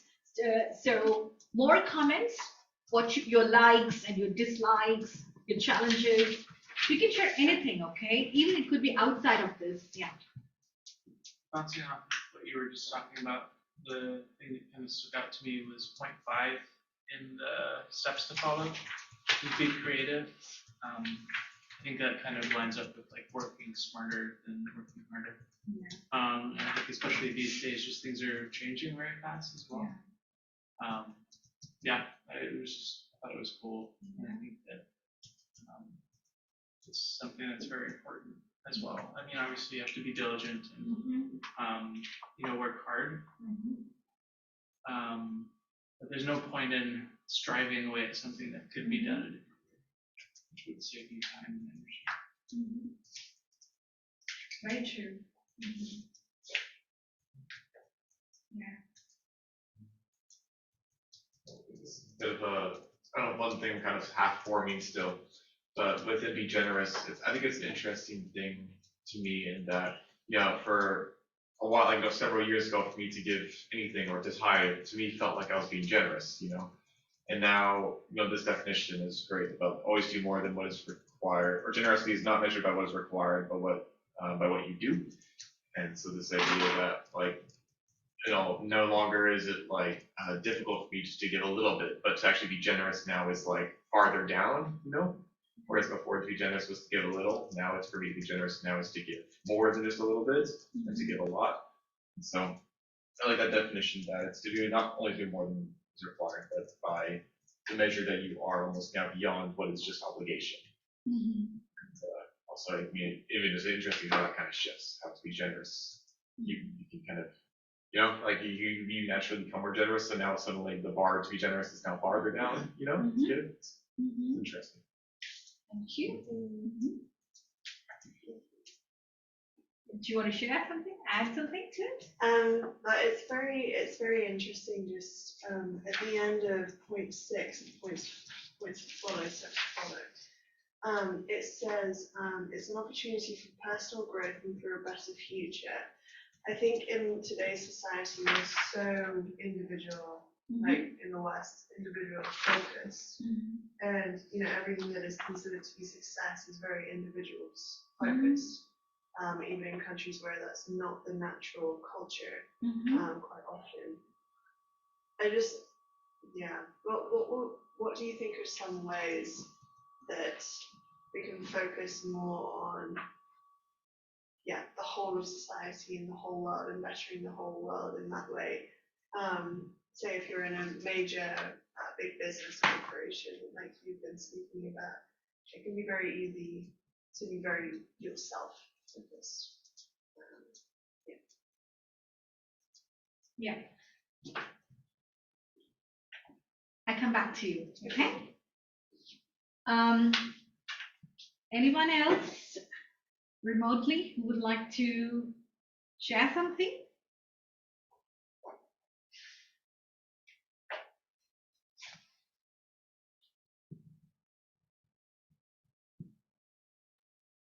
Yeah, thank you very much. We really enjoyed your teaching. I have a question to ask. My question goes like this. How many hours must I put into my work or study to be rated a hard worker? Okay. Thank you. Anyone else? We can maybe take one more comment.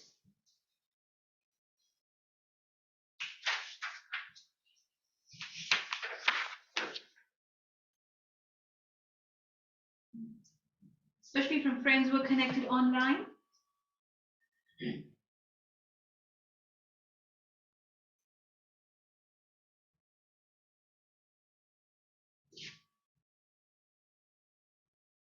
Okay, I assume that there are no questions, okay? So maybe I would like to make 3 points here based on the three previous comments that we heard. And you, Benji, you can add to it, okay? If you have to add something more to it, I say, because we always compliment. Yeah. Graham, you said about generosity, you were talking about being generous. Benji and I, what we learned very early on in our student life here in Switzerland was that generosity, often when we speak, we think it's about money, right? Being generous with our money. That's what we talk about.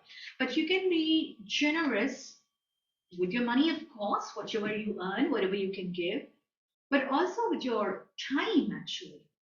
I'm in a phase of life, for me, time is the most important thing because of all the things that I'm into, you know. I'm very happy to open my home and share different things, but the time is key.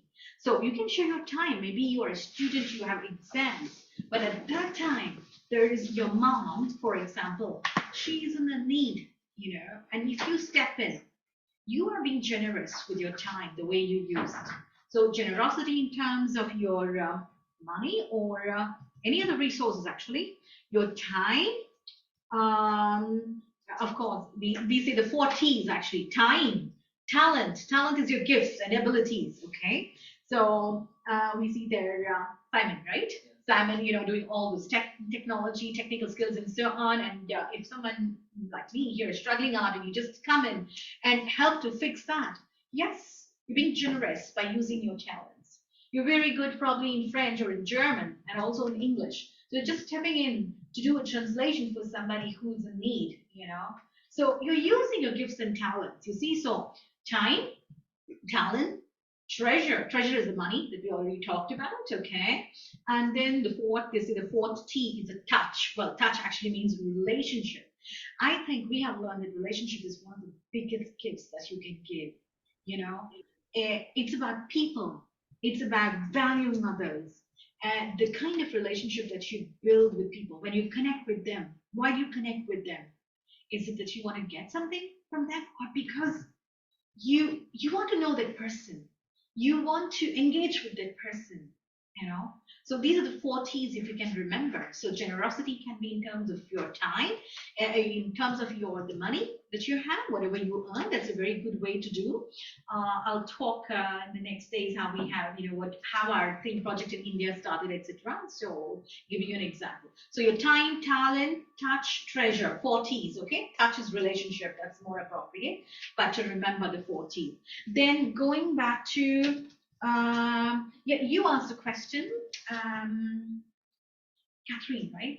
Catherine. So to keep it short, yes, the thing is, cultures are different, and how people's mindset is organized actually has a huge influence from culture. I have a slide on that. We will talk about in detail tomorrow. But to say that, you know, some cultures are individualistic cultures, but some cultures are not. You know, it's more it's around community. For me, it was very helpful because I moved from another culture to another culture. So we had to do the bridge. Okay, so now we are in a third culture, which is neither my home country culture, which is not a Swiss culture itself. We are bridge building. We're building, we're bridges between the two cultures. So we have a trigger in our mind, Benji and I. When we go to India, we just switch our band. The way we think, the way we act is different. Sometimes the boys who are raised up here, you know, when they come, Mom, but you are doing it differently. Why are you saying this to me? You know, why don't you? But because we are in India and we know that that is culture appropriate for that, so we try to just tune along because there is not a big. We are not going to change a principle, but there are certain things where we don't change. You know, even if our culture thinks it is wrong, we don't change because for us it's principally wrong. It's not something that resonates with what the Bible says. So answering your question, I would say that we need to look at our responsibilities with regards to rights, because in individualistic culture, we are more talking about my right, my right. We're at the United Nations. There we always talk about rights, okay? Rights, you know, okay, rights for women, rights for children, rights for this and rights for that, and all of those things. But then we need, God asks us to look at responsibilities. I have my right as a woman, but I also have a responsibility as a mother, to my children, as a wife towards my husband. So every time I'm taking a decision in my business, I'm also thinking, how would this impact, not just me, but my family, my spouse, my children. We cannot come and discuss every detail because, we have company policy secrets around. But there are things where I come and talk to Benji within the limit that we have. The same thing he does with me without divulging details of the thing, and to see that what do I do and just help one another to find that, is it is concerning my rights, or what am I putting forward? Is it my right or my responsibility? And the third, you said how many hours we need to study or work to be called a hardworking. I would say that there is nothing written on stone for that. You need to be, it is different from person to person actually. Some people can just work 2 hours, okay, on a certain subject because that is what they're wired for, and that's enough. The 2 hours have really geared them up to the level that they need to get to. But while some others need to work on that subject for 6 hours, So how many hours you need to work? I think there is something called time management. How do you manage your time? Okay. And in the time management, when we look at it, there are priorities that we need to allocate in our life. Again, I have a slide on that as well tomorrow. We will look into a lot of those things. I'm sorry that I only give you, a glimpse of the things and not going into details, okay? Because I thought that would tickle your brain around to think in those areas. So answering your question, I cannot tell you how many hours you need. But one thing I can tell, I sit a lot with young people because I have 2 boys at our home, and we have around 30 young kids who gather at our home every day, every week, and our home is mostly bombarded. It's like I'm sometimes coming back home very tired and exhausted, and I see a lot of young people out there. They bring a lot of life into it, and we allow them to come in. But I have noticed one thing, that our young people, they started a youth group from 4 young people, and now they're 30 young, and most of them come from non-Christian backgrounds or Christian backgrounds who don't practice, and very difficult family background and so on. And one thing that we found was that many of them were always sitting in front of the TV, playing video games for hours and hours after they came back from school. That's what they do.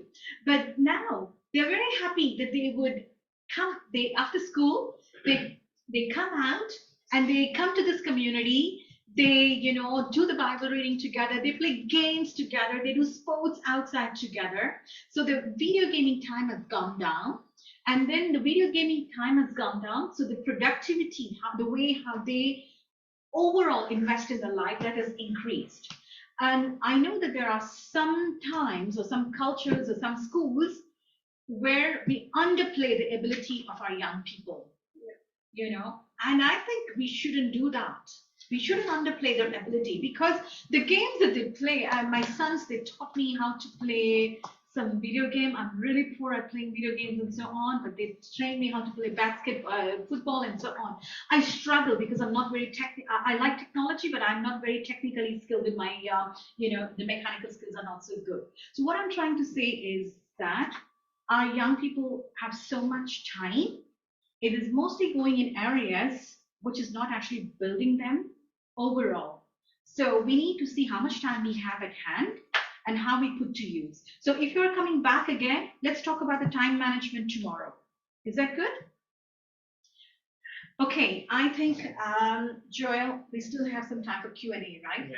Let's go back to, can you please give me your feedback in the sense that questions about things that we heard this morning, what you understood, what you would like that should talk a little bit more, because I prepared, I'm sorry, Joel, I did not talk to you before to know what precisely I should bring on the table.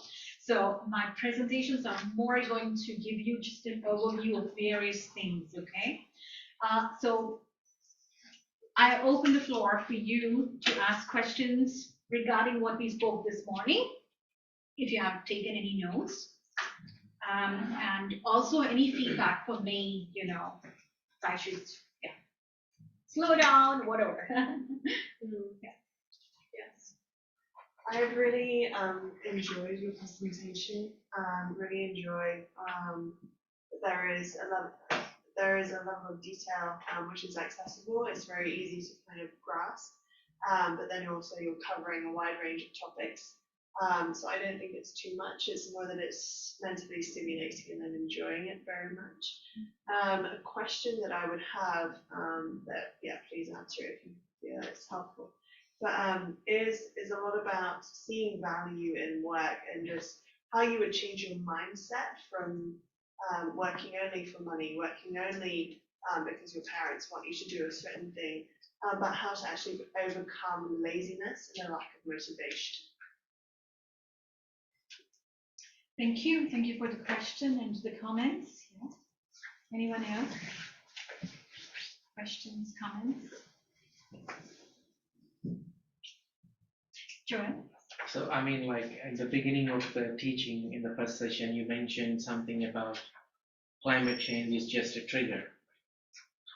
Can you elaborate because last week we had a topic on climate change where it's been taught and like you're telling it's kind of a trigger. So can you elaborate what do you mean with that?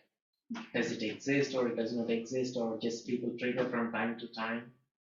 Because the speaker who we had last week, he was still telling like it's real, it's happening and climate has been changing and he showed some statistics and stuff. So just want to hear your view on what do you mean with that. Okay, thank you very much. Any other questions? I'm not entirely sure what my question is. I think I know, but how do you see, I guess, the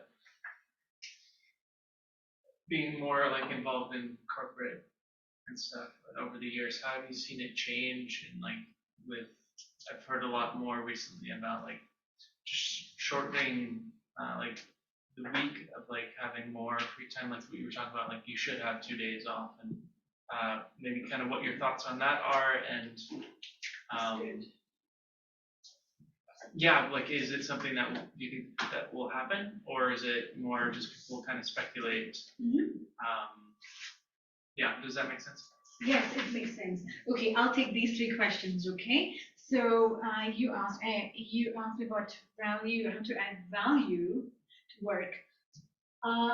You know, we have some inherent abilities. That means we're born with.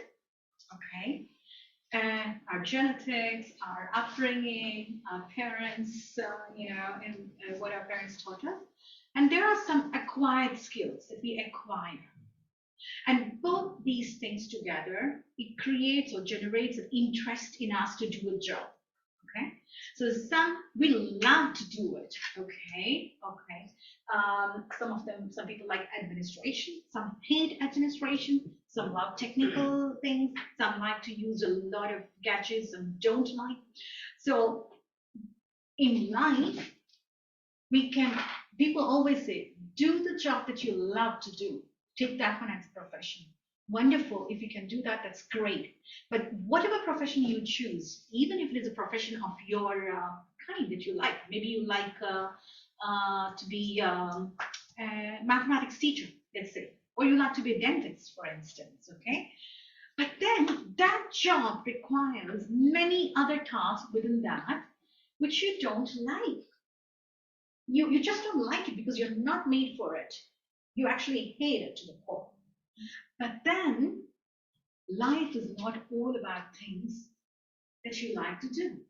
Because in those areas, that we are weak, that we learn something, that our character is built, that our character is shaped by the Lord, we are taught patience. So adding value, I have learned that when I'm doing things, I really know that this and this and this gives me great joy. You'll be able to see that. When you do that, there is no pressure. You're just made for that. You will do that without. But when you have to do other things, that is not something that comes to you very naturally, it is good for you. It helps me every time to say that, Lord, I'm not naturally gifted for that, but I have to do this. and I want to do it in the best of my abilities. So what can I do? So is there a training available? When I'm working with my boys, okay, because every year we have a personal development year-end review. We sit down and talk together. I say my job requires this, but I do not have this one. Would you send me to a training that I can do and I can learn from training, so that I do not get to the excellent level that someone else can do, but at least to the level that I can manage, that I don't need to cry every time I need to do that. So that is, in that way, you know that your job requires that, and the attitude that you show to it, not with grudges, that, oh, I need to do. Yes, of course, we have it somewhere in the corner of your mind, oh, I need to do. But still to know that, okay, God has given this task to me for some reason. One example would be, what's his name? Steve Jobs, I suppose. Yeah, Steve Jobs. Steve Jobs, when he was a student, okay, he went to study, he had to sit for a lesson on calligraphy. You know this? Yes, the calligraphy, right? Yeah, calligraphy. He had to attend the course. He didn't like it. He just had to do it because it was part of his module that he was doing, because he didn't get through something. So he had to do this. He was sitting and he was going to that course of calligraphy and writing and all of those things. Actually, that led him later on to build, when he built Mac, the fonts and the whole way, the designing of the fonts. It was because of what he learned from the calligraphy lesson. It was not intentional, So although he's not a believer, I was listening to one of his speeches, and he was trying to make the connections and links with that. And I could go back even in my own life on that. So as a Christian, I think it makes enormously more sense for us. If God has put us there and he asks us to do the task, it's good for us to go with a heart of gratitude and not grudging, because that generates value in us, and that makes us a person who is being obedient to God's leading in our life.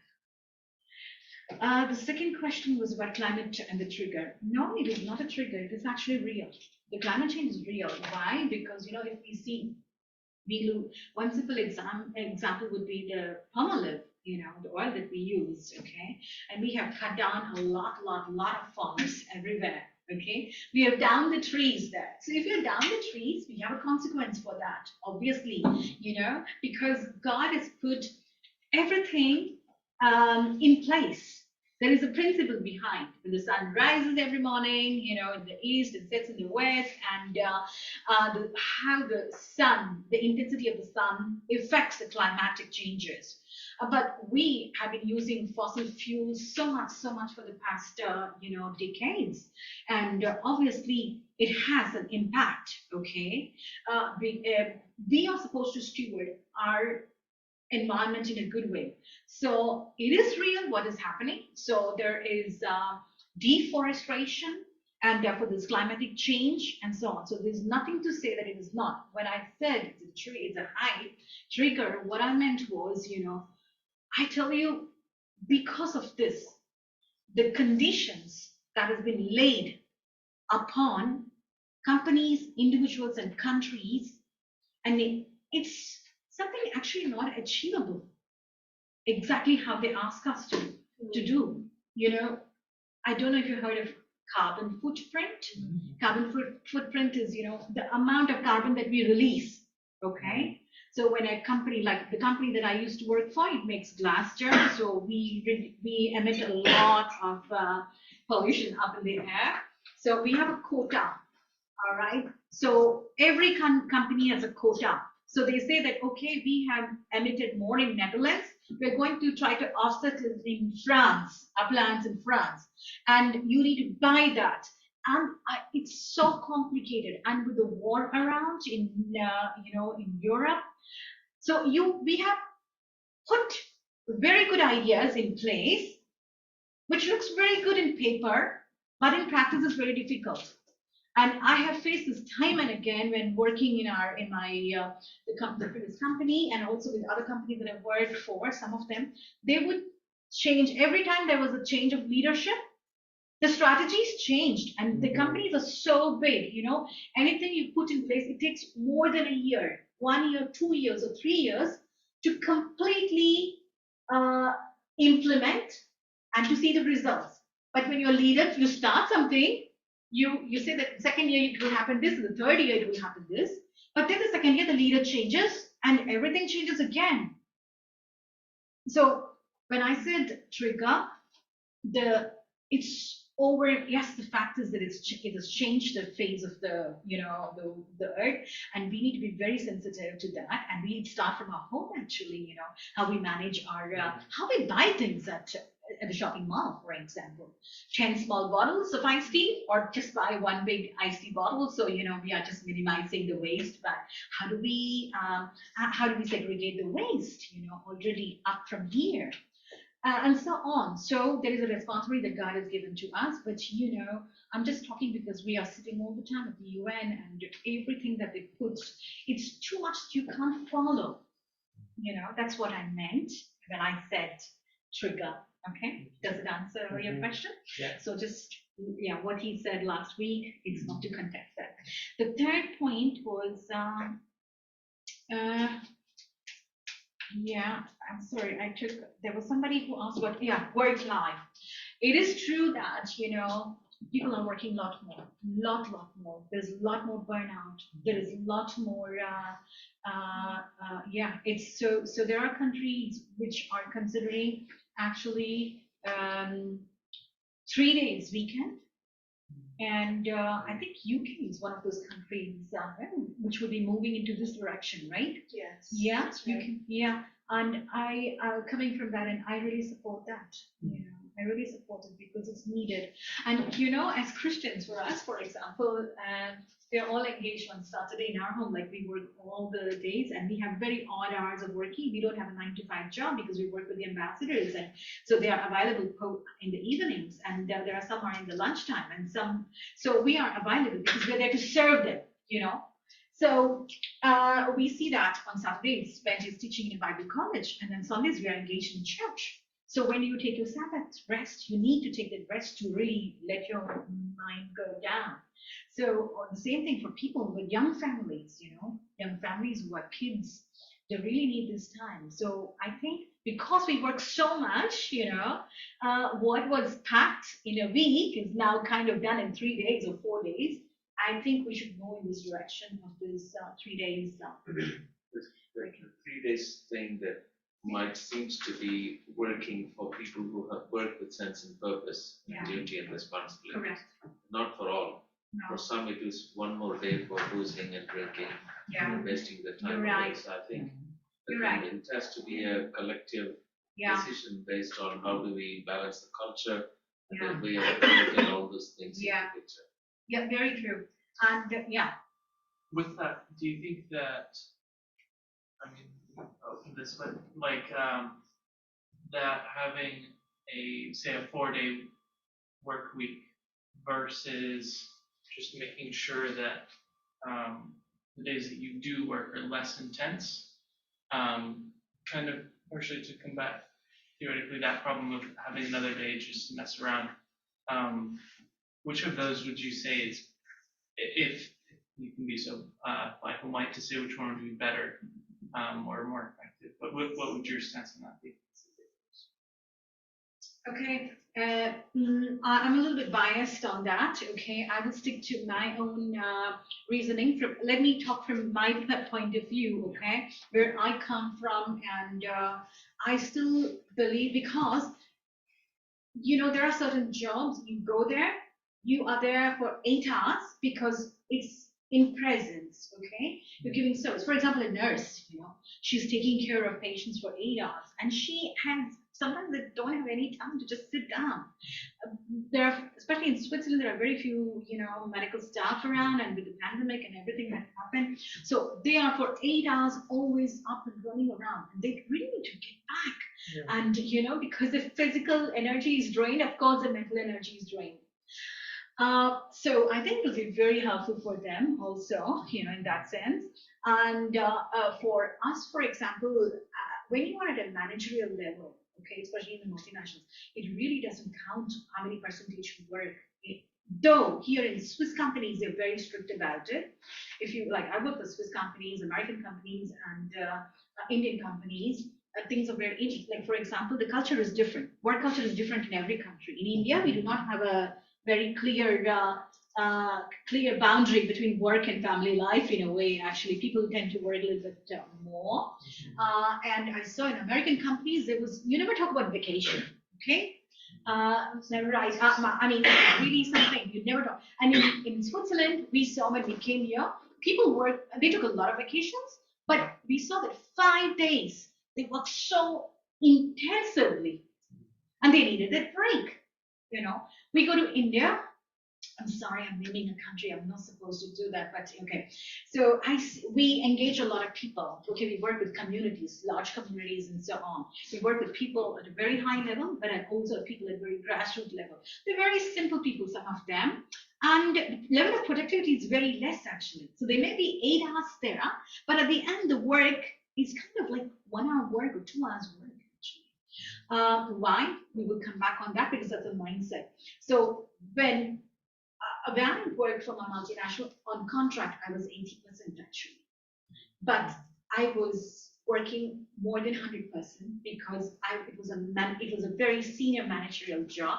So your presence was always needed. Your thoughts were, so but why I was 80% on my paper, because I had 2 kids and, little kids becoming sick, and here in Switzerland, you need to go and get them back from school and so on. So with the contract, I had the rights to tell them that, hey, I need to have this day as a half a day, or that day, as a break. Okay, I would work some weeks continuously all the time because my presence was needed. But the week after, I would just take some break. And it helped me to find a balance. But otherwise, if you would sign even 60%, if you're a manager, if you're working for a multinational, you work 100%. There is nobody giving respect to that. Of course, there are HR functions who tell you take leave and so on. But a manager usually doesn't, run those the time cards and so on. So I don't have but Benji is right about it. For people, some others who don't have a purpose, or those who really do not understand why they do what they do, and they don't have a meaning for their life, or they do not have a good social circle and so on, for them that is really another day of loneliness, and not to do what? Sit in front of the computer or TV or rules and so on, So it's really bad in that way, actually. But keeping in mind the workforce, so I'm sure this understands them. Not sure if all your questions got answered, but let's try. Okay, I just have something very small. These are not Swiss chocolates. It's not the leather. I wanted to bring that. I didn't have time. So I'm sorry for those who are online. I can't tell you the chocolates here. Okay, so please help yourself. This is for the team, everybody here. Okay, and I also have. I think this is something very, very small. Marcus, I want to give it to you. It's nothing big. It's for the center actually.